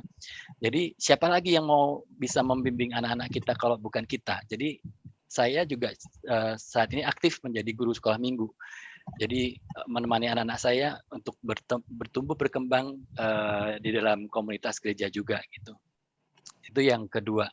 Terus yang ketiga, tips yang boleh saya share mungkin saya memberikan ruang buat anak saya berkembang gitu. Jadi apa yang mungkin menurut saya baik belum tentu menurut mereka baik gitu. Jadi saya memberikan exposure buat mereka untuk ada ruang berbuat salah gitu. Kalau ternyata decision mereka salah dan ternyata mereka harus jatuh dan sedih atau mengalami kerugian, ya itu risiko yang harus mereka ambil. Jadi sekarang mereka betul-betul mandiri istilahnya. Mereka tahu tanggung jawabnya, mereka tahu harus ngapain. Apalagi sekarang mereka sudah di dunia kuliah kan. Awal-awal mereka mengeluh gitu. Pertama kali dapat tugas, wah aku dapat tugas tapi temanku bodoh, tidak bertanggung jawab gitu kan. Aku harus mengcover pekerjaan dia gitu. Nah pada awalnya saya berpikir wah ini kayaknya sekolah mesti dikasih tahu nih kalau anak-anak ada yang merasa seperti itu gitu kan, merasa kesulitan dalam mengerjakan tugasnya gitu kan. Tapi lama-lama saya berpikir, cara mereka memberikan exposure dengan bekerja sama dengan orang yang mungkin keterampilannya levelnya berbeda adalah memberikan exposure di dunia nyata. Nanti pada saat dunia nyata mereka nggak akan bisa memilih, aku hanya bekerja dengan orang yang pandai aja, aku hanya bekerja dengan orang yang seiman aja, aku hanya bekerja dengan orang yang bisa mengerti aku aja. Ternyata exposure yang diberikan adalah mereka harus bekerja dengan orang-orang dengan background yang lain, dengan skill yang lain, dengan level yang lain gitu. Dan itu setiap kali project selalu di-rotate gitu.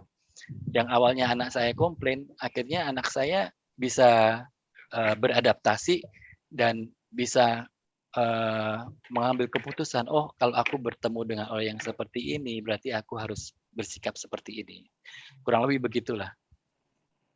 Thank you, Osep. Teman-teman, saat ini minta maaf, sudah jam 19.53, kita tinggal punya waktu 7 menit lagi, menjelang jam 8. Kalau ada yang mau tanya-tanya dengan Otep lagi, mungkin setelah kita doa penutup oleh Mbak Rini, Gimana gitu ya? Setuju. Dan Oke. mungkin ada adik mahasiswa dikasih kesempatan untuk bertanya. Ada adik mahasiswa ya? Silakan. Nanti kita mau doa dulu atau mau bertanya dulu, Mas Hero? Mungkin berdoa dulu nggak apa-apa supaya nanti kalau setelah itu acaranya lebih bebas lah. Ya, nanti kalau ada yang mau karena mungkin akan makan malam atau segala macam, mungkin kita berdoa dulu. Mbak Rini, non sewu Mbak Rini. Ya, selamat malam Mbak Peti. Malam Mbak Rini. Mbak Rini, kita mau doa syafaat. Pertama untuk bangsa dan negara, untuk tenaga kesehatan, juga untuk keluarga besar alumni PMK FMIPA saat ini. Terus yang kedua untuk pengurus baru periode 2021 sampai 2024. Sama yang ketiga untuk adik-adik mahasiswa yang mau memasuki ajaran baru dan adik-adik mahasiswa baru yang sedang masa orientasi ya. Kalau nggak salah minggu-minggu kemarin sudah orientasi ya Mbak Rini? Sudah selesai orientasi. Besok sudah mulai kuliah. Sudah mulai kuliah ya minggu ini ya? Ya. 3 poin itu aja Mbak Rini. Mungkin ada teman-teman yang mau didoakan. Yun sewu Mbak Rini. Tadi di chat ada yang isoman. Oke, sebentar. Minta tolong ditambahkan Bu Rini untuk saudari Elvi sedang sakit saat ini. Oh, Elvi kenapa Mbak ini? Sedang isoman. Oh, oke. Ya, mungkin teman-teman yang saat ini sedang isoman, mungkin Elvi dan lainnya juga kita nggak tahu. Ada lagi?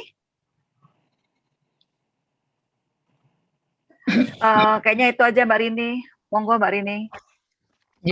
Baik, terima kasih. Mari teman-teman kita hening sebentar untuk berterima kasih pada Tuhan atas segala pimpinan pada pertemuan ini. Mari saya hantarkan. Selamat malam Bapa yang di surga, kami berterima kasih atas segala yang telah kami terima di dalam pertemuan malam ini, khususnya dengan apa yang telah disampaikan oleh Dek Yosef. Sungguh suatu karunia bahwa Tuhan turut bercampur tangan dalam kehidupan anak-anaknya, khususnya juga di keluarga Yosef. Kiranya Tuhan memberikan kesehatan pada keluarga Yosef dan juga memberikan perlindungan-Mu tidak pernah berhenti, baik bagi keluarga Yosef maupun pada keluarga kami, anak-anak-Mu yang selalu memuja Engkau, yang selalu memakai Engkau, dan selalu menyerahkan kehidupan di dalam Kristus Tuhan. Tuhan, secara khusus perkenankan kami juga menghantarkan doa untuk bangsa dan negara saat ini yang tidaklah mudah untuk menangani segala sesuatunya dengan adanya pandemi COVID yang terjadi di dunia ini, di Indonesia yang juga luar biasa banyaknya. Tuhan, kiranya tetap kami bisa mendukung kebijakan-kebijakan yang diambil oleh pemerintah kami. Tuhan berikan kesehatan dan Tuhan berikan pikiran yang jernih bagi Bapak Jokowi dan timnya, dan dari tingkat pusat juga sampai tingkat daerah. Tuhan berkenan melindungi kami, utamanya nakes yang bekerja dengan keras sekali, beri mereka kesabaran, kekuatan, dan juga perlindungan-Mu bagi kesehatan mereka dan bagi jiwa mereka, juga bagi keluarga mereka yang tentu saja sangat kehilangan mereka dalam waktu-waktunya, utamanya yang terlebih banyak menangani penderita-penderita di manapun yang harus melakukan isoman. Secara khusus kami juga berdoa untuk DLV yang saat ini juga harus isoman karena terdampak COVID-nya. Kiranya Tuhan yang akan memulihkan. Kami juga berdoa untuk teman-teman yang lain yang mungkin tidak melaporkan di sini, kami tidak tahu siapa satu persatu.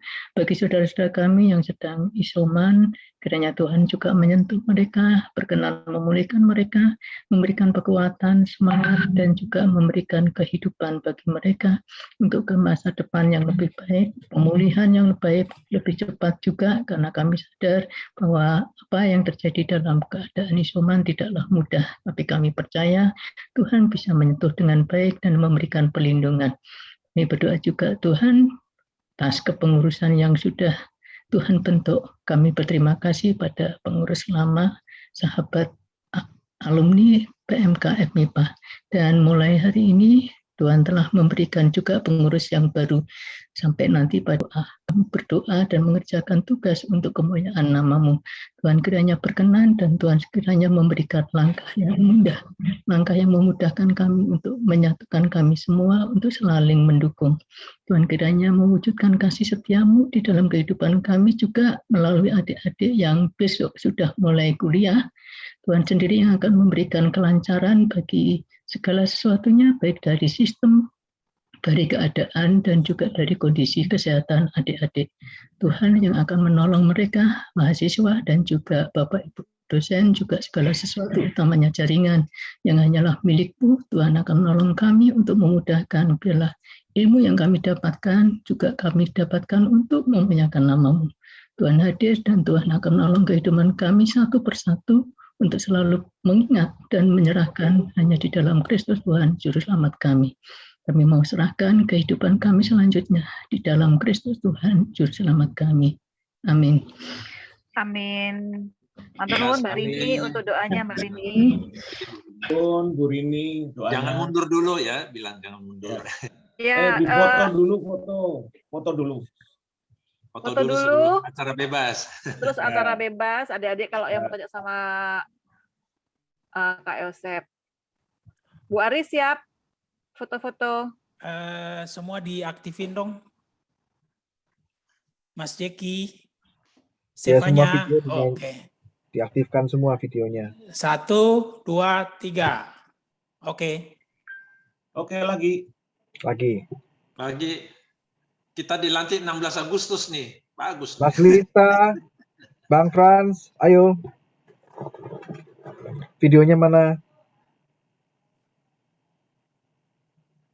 1, 2, 3. Dah. Oke. Ini. Semuanya gini ya, love. Love, semuanya love.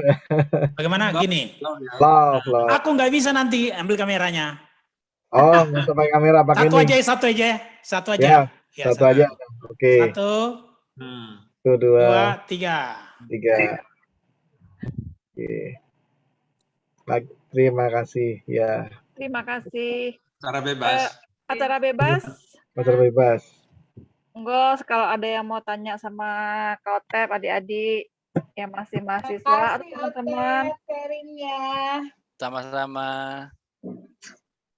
Silakan. Adik-adik mahasiswa ada nggak? Adik mahasiswa. Sama-sama. Siapa yang masih ada? Edita, Sivanya, siapa lagi yang masih ada? Silakan tanya. Wah, ini merah putih semua enak nih ya. Iya. Fotonya merah putih semua. Sivanya, Kalau adik-adik silakan tanya. ada yang tanya, saya mau tanya Mas Hero. Boleh, silakan. Meta boleh. Minta. Tanya ya Kak Yosep. Boleh. Wah, berat nih kayak ini. Berat. Iya nih agak berat ya. Tadi saya tertarik sekali ya yang Kak Yosep bilang kalau di IT ya, mungkin saya kan nggak terlalu paham juga gimana di bidang IT itu bisa ada option gitu ya, kita mau fokus menjadi expert atau mau ke manajerial. Itu sangat menarik sekali ya, saya rasa kalau yang saya kenal ya di tempat saya bekerja lah misalnya gitu ya, di Indonesia itu nggak ada istilah seperti itu. Jadi kalau kita punya tim, kita akan mikir keras gitu, gimana caranya biar misalnya ada si A, si B, si C, gimana biar mereka bisa berkembang. Tentu yang mereka harapkan mereka akan meningkat secara manajerial. Terus kalau nggak ada part itu, ya kita sulit untuk retain gitu. Nah itu boleh di-share lebih jauh gimana Kak Yosep bisa, maksudnya ada apa ya? Ada opsi ya sebenarnya ya, option ya di saat bekerja sebagai profesional itu mau jadi expert atau mau mengembangkan ke arah yang manajerial itu gimana memfasilitasinya? Ya, jadi awalnya kita pada saat punya team member kita selalu ada review kan tahunan gitu. Pada saat kita punya kesempatan untuk one-to-one talk dengan anak buah, kita tanya aspirasi kamu apa. Kadang-kala kan orang masuk IT itu sebetulnya ingin jadi dokter tapi nyemplung di IT gitu. Kayak kayak si Christine sebetulnya pengen jadi arsitek tapi masuknya di IT gitu. Jadi kalau orang awam berpikiran orang IT itu ya programming gitu, kita harus tahu programming semua. Bahkan kalau kita misalnya dapat kayak internship dari perguruan tinggi lokal, mahasiswa itu pengennya aku mau coding gitu di perusahaan tempat internship, aku mau coding, yang pada dasarnya kita tidak selalu bisa memberikan akses itu untuk orang luar gitu. Nah, pada saat one to one kita berbicara itu, kita akan tanya aspirasi itu kamu apa. Dari sisi IT kita akan memberikan option, kamu mau lebih manage people yang nantinya akan ke manajerial, yang artinya apa? Pada saat kamu manage people, kamu akan pelan-pelan tinggalkan background IT kamu, karena kamu akan lebih managing people, lebih grooming kamu punya tim daripada develop IT knowledge-nya gitu. Terus yang kedua, kalau IT itu selalu ada pembaharuan terus, kan IT berkembang terus, jadi banyak project IT. Jadi yang kedua jalurnya adalah jadi project manager. Jadi project manager itu dia hanya manage project IT aja gitu. Dia mungkin secara teknologi IT-nya sudah tidak relevan, tapi dia punya skill bagaimana memanage project supaya ensure project itu berjalan sesuai budget, sesuai timing, dan sesuai kualitas yang diharapkan oleh manajemen gitu. Yang ketiga ya IT expert. IT expert itu biasanya orang-orang yang sedikit nerd gitu ya, orang-orang yang memang hobinya utak-atik program, atau orang yang memang mau skill lebih dalam lagi di bidang IT aja. Dia nggak mau, dia nggak merasa comfortable untuk memanage orang, dia nggak punya kapasitas untuk memanage project. Jadi dia akan cenderung lebih ke IT expert aja. Jadi dia ada 3 jalur seperti itu.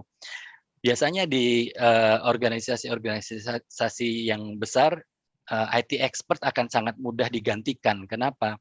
Karena teknologi lama-lama akan obsolete gitu. Dulu SAP yang zaman Bang Frankie bisa beli Yosep dapat 2 gitu, dapat Christina gitu kan. Waktu itu sangat susah mencarinya. Sekarang value SAP sudah tidak semahal zaman itu gitu. Jadi IT expert akan sangat mudah digantikan, akan bisa di outsource. Sekarang rata-rata perusahaan yang besar di Malaysia itu IT-nya bukan di Malaysia lagi, tapi di outsource ke India. Karena apa? Yaitu itu tadi. Kalau kita maintain satu tim yang skillnya itu aja, dan suatu saat kita harus berubah untuk adapt dengan teknologi yang baru, kita harus ngajarin orang-orang ini lagi nih. Sedangkan ini udah rate-nya udah kemahalan. Expert di SAP tiba-tiba dia harus belajar tentang cloud, dia harus belajar big data.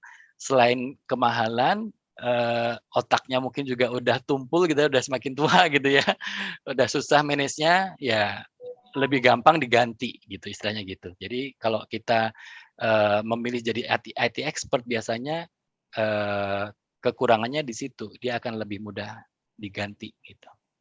Kalau kita jadi tim manager suatu saat misalnya, oh aku tim IT-ku dipindah ke India nih, tapi karena dia sudah terbiasa manage orang gitu kan, manage grooming dia punya tim, dia akan bisa pindah aja ke tim HR atau ke tim finance gitu kan, dengan skill manage orang atau lebih ke strategic developing people, dia akan tetap relevan skillnya. Demikian dengan project manager juga. Project manager kalau dia biasa manage project IT, suatu saat project IT-nya dipindah, dia dipindahin ke project finance misalnya, bisa aja gitu. Gitu Meta. Tapi dari sisi apa ya? Ya taruhlah kita bilang nih kalau ketiga bidang ini ya Kak Yosep, dari sisi remunerasi gitu, apakah mereka masih comparable ya?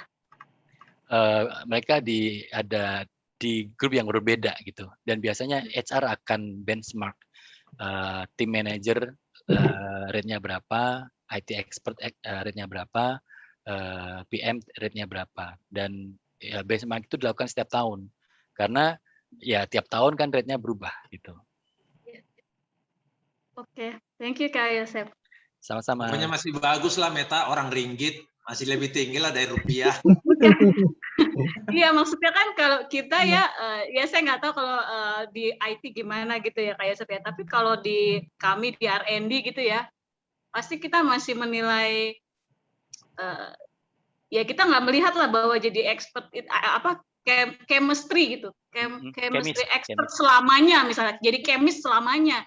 Kayaknya belum ada rute itu ya. Jadi semua orang melihat, oh saya harus sekarang saya chemist, besok saya supervisor, besok saya jadi ini, jadi manager. Terus kalau itu nggak tercapai, jadi sulit di retain gitu ya. Saya pikir ini opsi yang sangat bagus ya, tinggal bagaimana memfasilitasinya ya. Thank you Kak Yosef. Betul.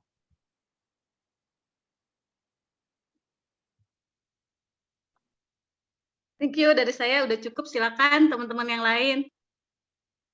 Silakan teman-teman yang lain.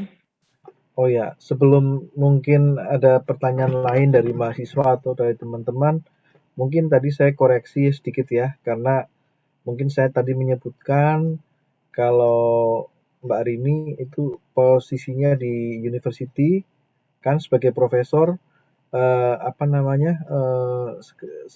sebelumnya ketua program studi S1. Setelah itu sekarang sudah berganti adalah ketua program studi S3 ya. Mestinya S3 matematik ya mestinya ya gitu ya. Betul ya? Itu mungkin saya revisi karena tadi saya mengatakan ketua jurusan itu salah. Jadi takutnya nanti menimbulkan salah paham di mahasiswa juga. Jadi ketua program studi ya, sebelumnya S1, sekarang S3 gitu loh. Begitu Mbak Profesor ini. Mohon maaf.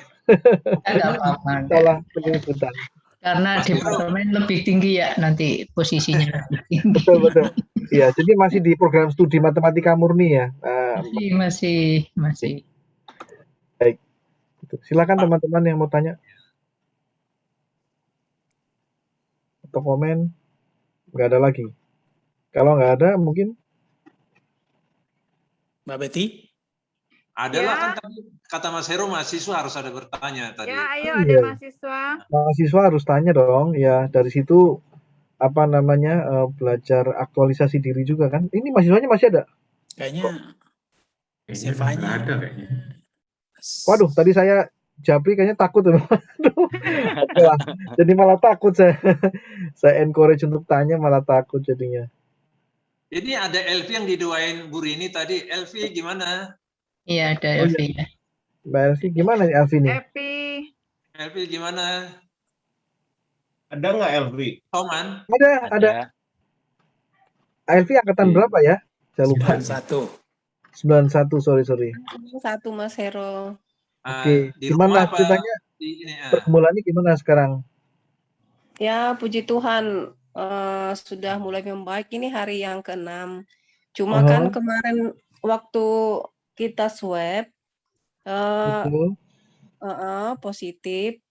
Yang saya takutkan itu karena ada komorbid. Nah, itu yang buat. Tapi siapa?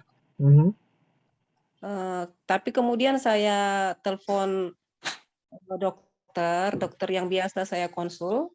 Beliau langsung arahkan foto ronsen, kemudian di dimer, terus EKG, kemudian periksa darah lengkap. Puji Tuhan, itu karena kebaikan Tuhan semuanya baik.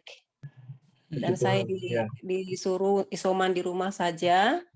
Baik, itu karena doa dan kebaikan dan kemurahan Tuhan. Jadi buat teman-teman, kakak-kakak semua, terima kasih buat topangan doanya. Semoga kita sehat-sehat selalu. Amin. Kita semua sehat-sehat. Ya, mungkin nanti ngobrol sama Mbak ini juga kan pengalaman. Iya, Yosef. Mbak ini kan pengalaman kemarin sudah pengalaman isoman, bagaimana bisa mungkin sharing-sharingnya ya mungkin. Mbak ini udah pengalaman. Mbak Rini juga pengalaman kemarin ya, udah ada pengalaman. Halo Mas Hero, saya nggak pengalaman, belum pernah kena, yang kena suami. Maksudnya suami, menangani suami maksud saya. Yang kemarin sih suami dapat asitro sama minum ivermectin sebetulnya. Memang kondisinya dia juga ada komorbid, jadi di awal itu kayak Elvi gini di hari-hari ke-6 ke-7 gitu deh. Itu juga sedang berat-beratnya waktu itu. Tapi ketika sudah agak turun malah dapat ivermectin, dia minum. Nah, setelah minum ivermectin menurut kami ya, kondisinya tuh jadi jauh lebih baik gitu loh. Jadi pemulihannya tuh kayak cepet gitu. Saya juga kurang mengerti apakah memang obat yang selama ini diminum sudah mulai bekerja atau ivermectinnya yang membuat pemulihannya jadi cepat. Nah, itu kira-kira demikian. Ya memang kalau kesaksian dari kakak saya juga yang sempat satu keluarga itu terkena ini COVID kan isoman.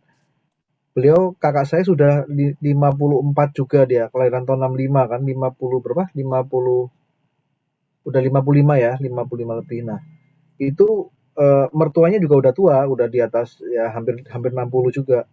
Kebetulan ada jantung ya. Tapi ya itu dengan berarti kan ada komorbid. Tapi dengan ivermectin kayaknya mengurangi efek keparahannya itu. Jadi ivermectin cukup membantu. Waktu itu dia konsumsi hari pertama, hari keempat, hari ketujuh. Ya puji Tuhan lah. Setelah itu mereka betul-betul bisa lewati itu dengan baik gitu. Salah satunya ivermectin saya lihat di paket isomannya. Hanya untuk informasi aja. Oh ya, Mas Hero boleh nambahin satu lagi. Betul. Jadi ada keluarga di Tulung Agung itu, mereka bertiga, salah Betul. satu nenek kami, bukan nenek langsung tapi nenek sepupu gitu ya. Betul. Itu usianya 82. 82, jadi mereka positif ada 3 orang. Nah, karena ivermectinnya cuma dapat 6 tablet, kami berikan kepada nenek yang 82 dan anaknya yang perempuan, sementara menantunya yang laki nggak dikasih. Nah, si nenek itu puji Tuhan sekarang sudah membaik setelah minum H1, H3, H5 dengan ivermectin, dan juga saya panggilnya Mbak Yun ya, anaknya itu juga usianya udah 55-an. Kalau si nenek udah 82. Itu yang 2 orang ini kita kasih ivermectin ya, kemudian menjadi lebih segar lah ketimbang sebelumnya karena ya. Baik. Nah, kita lagi cari lagi 3 tablet lagi untuk yang si suaminya, tapi belum dapat sih. Baru dikirim tadi dari sini. Susah sekali ya, Bang ya, sekarang ya. Oke. Bisa dapat tapi harus resep dokter. Nah, masalahnya nggak banyak dokter mau meresepkan. Iya. Ya, kita berdoa supaya distribusi obat itu lebih gampang ya sekarang ya. Sekarang mungkin sudah agak reda. Mungkin paling nggak untuk jaga-jaga ya. DLV ya, untuk jaga-jaga punya dulu kalau misalnya perlu dimakan gitu. Iya, Mas Hero, makasih. Ya. Mungkin nanti kalau ada informasi yang punya nanti kita cobalah. Domisili di Jakarta ya, Mbak Elvi? Saya di Merauke, Mas, di Papua. Oh ya, Merauke ya. Papua udah jam 10 berarti ya. Udah jam 10, tapi sambil baring-baring. Oh, okay. Wah, luar biasa nih. Sama dengan dengan Usi Yola juga kan selisih 2 jam di Ambon ya. Selisih 2 jam. Elvi cikgu juga kan? Cikgu kan? Ya, cikgu. Cikgu SMA. Ya, nanti itu tepat cocok ini ya DLV nanti tetap ini ya pemulihannya mungkin cepat capek kita masih cepat capek ya, tapi sabar saja, mudah-mudahan semuanya pulih gitu ya. Kalau kami memang nggak pakai ivermectin ya, kami diberi obat aja sama dokter begitu. Sepertinya cuma saya nggak tahu ya, saya cerita sama Dik Heru sama Dik Nelson ya waktu di telepon itu. Jadi kami dinyatakan positif hari Selasa ya, Selasa atau Rabu gitu. Kami kemudian hari Sabtu itu seperti rasanya kayak terbangun gitu ya, jadi kayak terbangun ringan gitu. Nah, saya tanya suami, ternyata juga sama, pada waktu itu suami saya juga terasa terbangun ringan gitu, kayaknya mungkin obatnya bekerja itu, tapi kami hanya diberi vitamin D, kemudian obat batuk, obat flu, kemudian ada vitamin 2 yaitu, kemudian sama antibiotik, kayaknya 5, kalau anak saya 4 ya. Kami kebetulan bertiga semuanya kena gitu. Nah, cuma memang setelah itu kayaknya kalau saya berpikir ya setelah semuanya itu anak saya mengatakan kok rasanya lemes ya. Saya juga merasakan kok lemes gitu. Suami saya juga mengatakan kok lemes ya. Nah, kemudian saya coba lagi membuat rebusan air serai jahe itu ya. Sejak pertama saya kayaknya mungkin terbantu itu ya kami ya. Jadi rebusan itu ternyata membuat kami tiba-tiba jadi terasa kuat sekali. Tenggorokan saya juga terasa bekerjanya itu, airnya itu mengenai di tenggorokan itu terasa sekali. Anak saya kami masing-masing berbeda. Jadi suami saya memang batuk berat yang saya sangat-sangat takut waktu itu, sebenarnya sangat-sangat berpikir itu adalah ke suami. Karena apalagi setelah melihat ini ya, mengikuti prosesinya Dik Bowo itu, saya benar-benar perhatikan itu. Jadi saya, batuknya saya bisa merasakan, hanya kami bersyukur tidak sampai lebih dari 37 panas kami, semuanya di bawah 37 paling pol gitu. Jadi bersyukurlah. Dan kemudian seminggu lebih, 10 hari ini suami saya sudah bisa bernyanyi. Saya kira karena ini ya, kami kemudian kencur ya, kami kemudian pakai kencur aja lah gitu. Jadi kalau sore saya buat kencur, kalau pagi, dulu pagi sore itu saya buat rebusan air serai jahe, tapi sudah berubah, pagi serai jahenya, kemudian malamnya itu kencur gitu. Dan ternyata ini membantu sekali. Nah ini kami sepertinya bertiga pulih. Anak saya hari ini sudah divaksin kemarin divaksin, hari ini tadi panas sekali gitu. Memang dampaknya karena pakai AstraZeneca. Jadi dampak yang paling kita rasakan adalah cepat capek.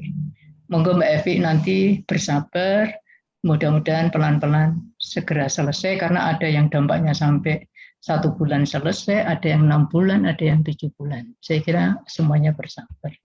Makanya saya masih ngomongnya juga kadang-kadang masih terengah-engah gitu. Sabar ya, Bu Evi ya. Sabar ya. Sabar ya, Elvi ya. Iya, Mas. Pasti sembuh lah, pasti sembuh. Tapi di Merauke itu ada sereh ya, ada sereh. Sereh kan banyak di Jawa misalnya. Ada, Mas. Ada ya, oh ya. Ada. Sereh, jahe, kencur ada lah ya, puji Tuhan. Ada. Ya. Yang nggak ada mungkin andaliman ya Kak Elvi. ada kalau dikirimi. Itu buat bikin rendang. Iya, buat makanan kesukaan Kak Elvi. Iya. Kirimin dong. Monang tuh. Monang kirimin dong ke KL sama Papua. Itu Papua. Elvi itu asli mana Elvi? Saya asli Batak, Mas. Oh. Medan gerobak maksudnya. Juga ya. Gerobak. Iya, gerobak juga. Gerobak di mana-mana. Bukan bacin. Bukan bacin. Amuba, Mas. Apa tuh? Asli muka Batak.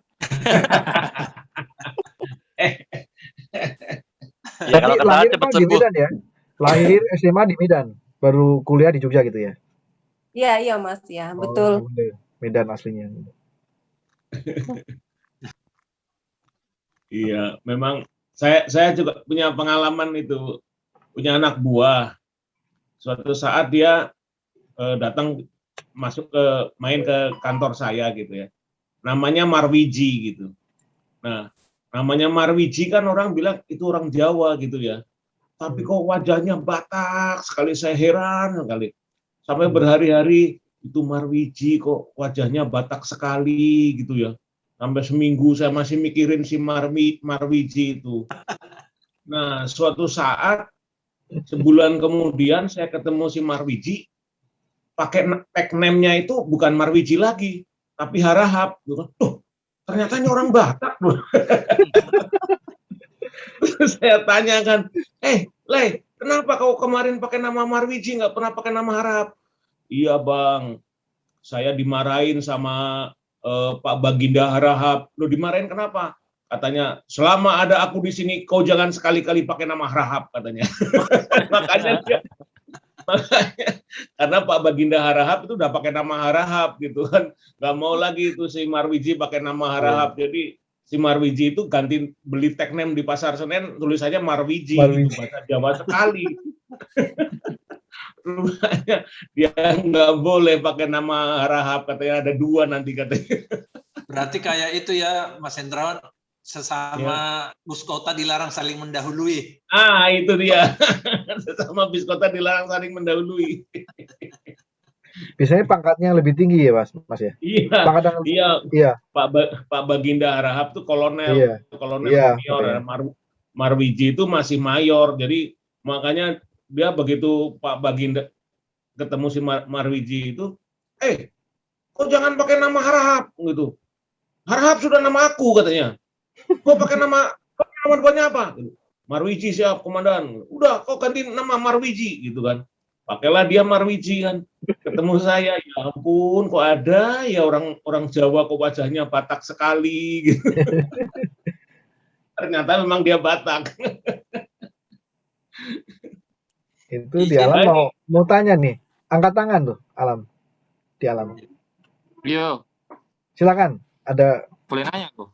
Silakan, ada pertanyaan tuh. Oh iya. Tadi ngomong apa, Mam? Oh, Kak Otep. Ada salam dari Novi, katanya gara-gara ngeliat foto nikahnya baru inget, jadi satu-satunya orang PMK yang hadir waktu itu kita nikah. Kak Otep nikah itu cuma Kak Otep yang kita hadirin. Yang lainnya kita nggak tahu kapan nikahnya dan di mana. Di UPN kan Kak? Nikahnya di mana? Nikahnya di mana? Di Jogja lah, di Kota Baru. Kota Baru. Oh, Kota Baru. Nek Mas Hendrawan nanya Novi mana nih, sebelah saya nih, jangan nanya-nanya lagi. Tapi ini saya mau nanya serius Kak Otep. Kembali loh, serius aja diguyu loh Pak Mas Hendrawan. Iya. Tawain saya ini loh. Ini saya tertarik sama si yang tadi Kak Meta bilang juga ya. Ini memang saya juga pernah mendevelop sistem, ada 2, generalis sama sistem expert dalam struktur renumerasi gitu.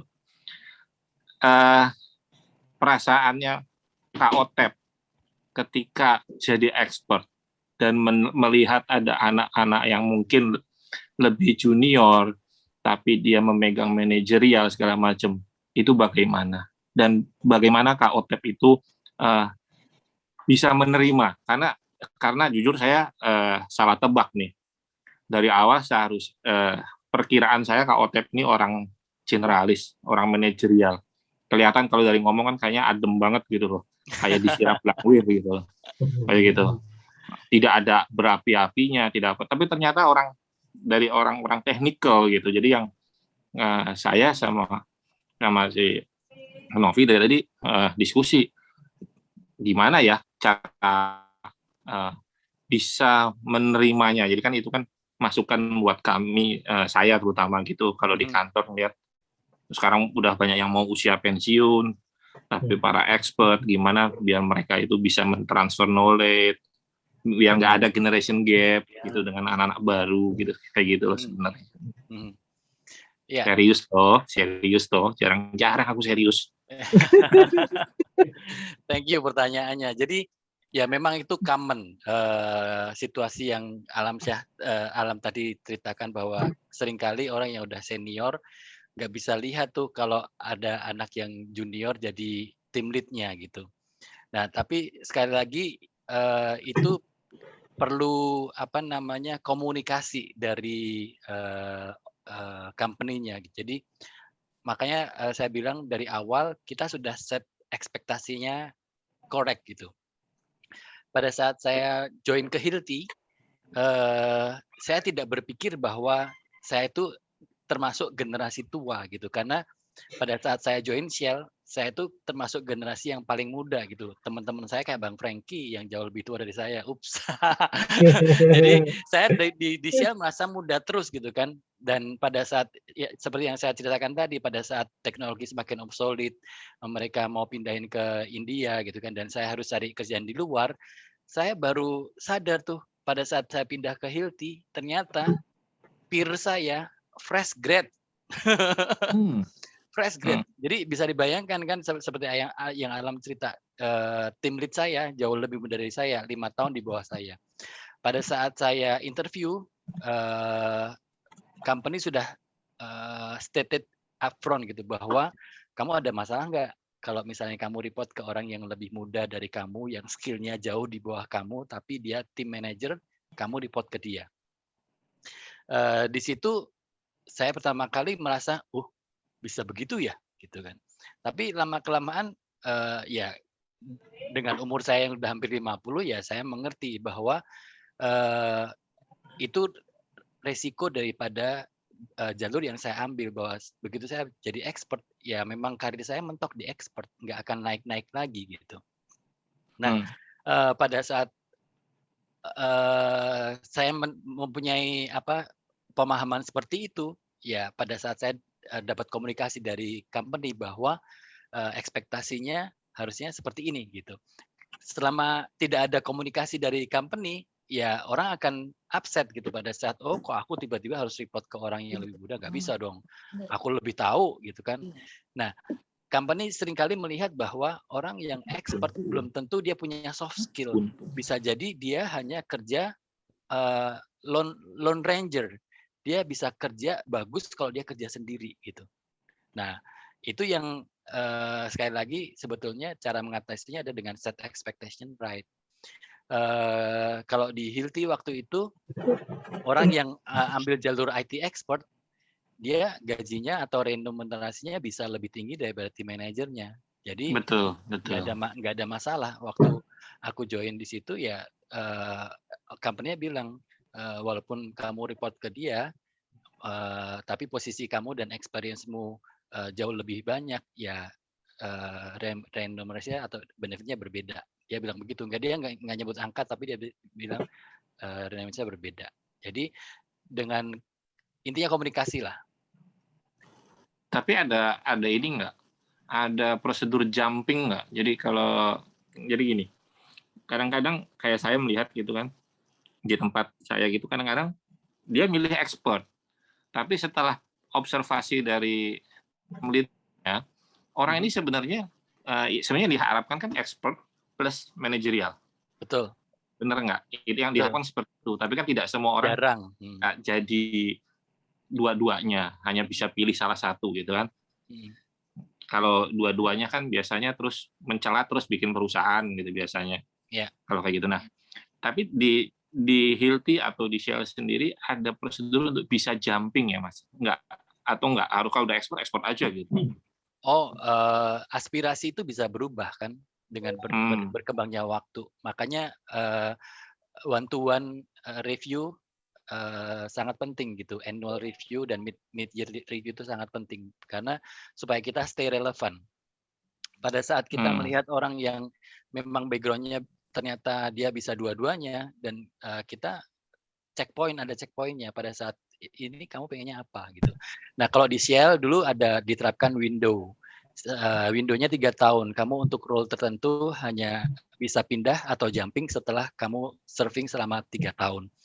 Tetapi 3 tahun itu hanya guideline. Sebetulnya kalau misalnya ada opportunity dan window kamu close, waktu itu kamu express, oh aku pengen pindah nih, pas kebetulan ada opportunity yang sesuai dengan aspirasiku. Jadi dia bisa jumping. Pada intinya itu mutual agreement antara staff dengan tim manajernya gitu. Tetap dibuka kemungkinan untuk jumping. Saya pikir itu karena mungkin itu bisa jadi bahan sharing buat tim anak-anak mahasiswa, Pak. Karena kan biasanya orang-orang MIPA itu yang baru lulus tuh kan, yang saya tahu ya di lulusan UGM gitu, rodo-rodo kemelinti gitu, pengennya expert aja gitu, ditaruh di tempat lain yang sebenarnya kita lihat itu dia sebenarnya lebih bagus di general, biasanya pada ngotot juga seperti itu kan, seperti itu. Nggak semua sih, badanku awakku dewe sih sebenarnya kayak gitu, kemelinti. Pada intinya itulah checkpoints. Iya. Oh iya, saya juga masih ingat. Saya ketemu Mas Otep itu sama-sama di Sinarmas ya. Iya, betul. Iya. Sekantor kita. Enggak lah, sampai di office saya di pabrik kok. itu pakai meja, saya pakai sepatu boot kok. Oke, itu aja. Di pabrik mana dulu? Di alam di pabrik mana? Saya di sebelahnya Mas, di Indah Kiat. Sinarmas juga kalau outlet kan di Sinarmas pusat. Indah Kiat yang di mana? Di Serpong ya? Alam Sutra ya. Iya. Karena saya dulu pernah keliling seluruh Indonesia tuh. Apa? Indah Kiat ya? Indah Kiat ya. Tahun berapa Mas Hero? Waktu di Kawanama Group 2000 sampai 2000 sekian pokoknya. Semuanya keliling lah, pokoknya semuanya yang di Riau, yang di mana sih seluruh Jawa saya. Saya termasuk Kiat itu karena Ibu Imelda Cunong itu dia teknik kimia UGM tahun 90. Dia yang rekrut, dia yang ngomelin, dia yang mindahin saya ke limbah, terus dia yang narik lagi saya gitu. Biasa. Anak UGM kan kemelinti-kemelinti. Iya, Indah Kiat besar sekali. Pabrik terbesar di Indonesia ya, terbesar di Indonesia. Iya, itu aja Mas, makasih. Mantap. Mas Hero izin itu yang Mas Hero pernah nanyain itu siapa? Itu orangnya ada tuh sama gambarnya Pak Gubernur Jawa Tengah itu si Kristen Widya itu Mas Hero. Nah, Oh ya. itu tuh pengusaha muda itu. Oh iya. Chris yang baru Silakan. anaknya kelahiran tuh bulan Maret melahirkan istrinya. Bukan dia yang melahirkan istrinya. Chris. Chris juga pengurus lama ya, pengurus lama kan? Pengurus lama dia. Angkatan berapa, Chris? Masih mute, Chris. Masih mute. Angkatan berapa?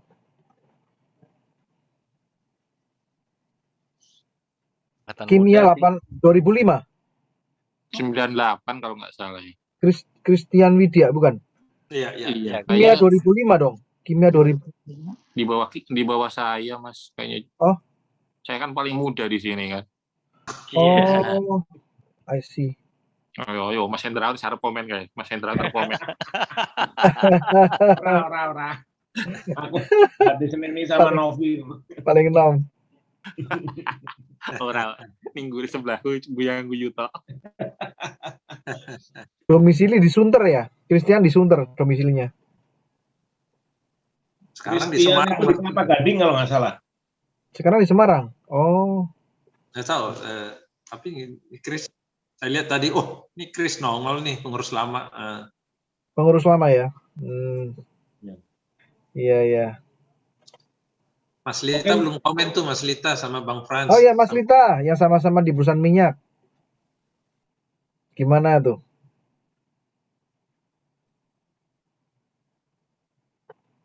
Nanti kita mau pensiun bersama kok dengan Mas Lita di Jogja. Mau bikin warung soto, tempat nongkrong. Oh iya. Poolnya sahabat PMK. Ya Mas itu ya. Mantap.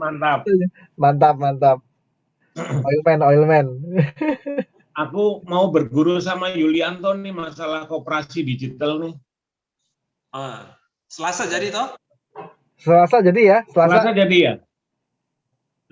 Ya. Jam berapa Selasa? 6. Mungkin jam 6 lah ya, jam 6. Kan ini penurunan bendera dulu katanya. Iya. Penurunan bendera dulu. Iya. Okay. Yulianto tinggal di mana nih? Gading Serpong. Di Serpong. Oh Serpong ya.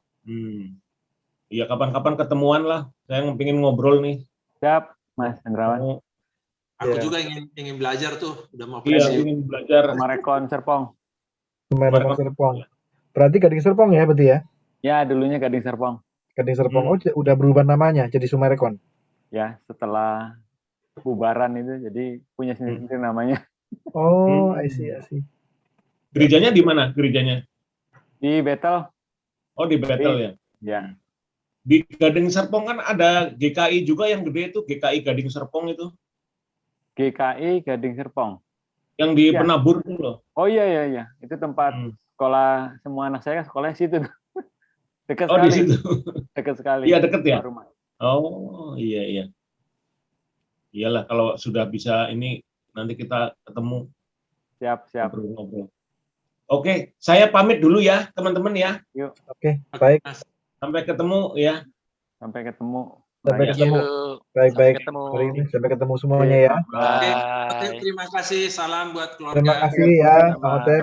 Salam untuk keluarga ya. Terima kasih semua. Kita nggak pernah ikut di sini. Ada tuh nonton TV. Oh, nonton TV ya.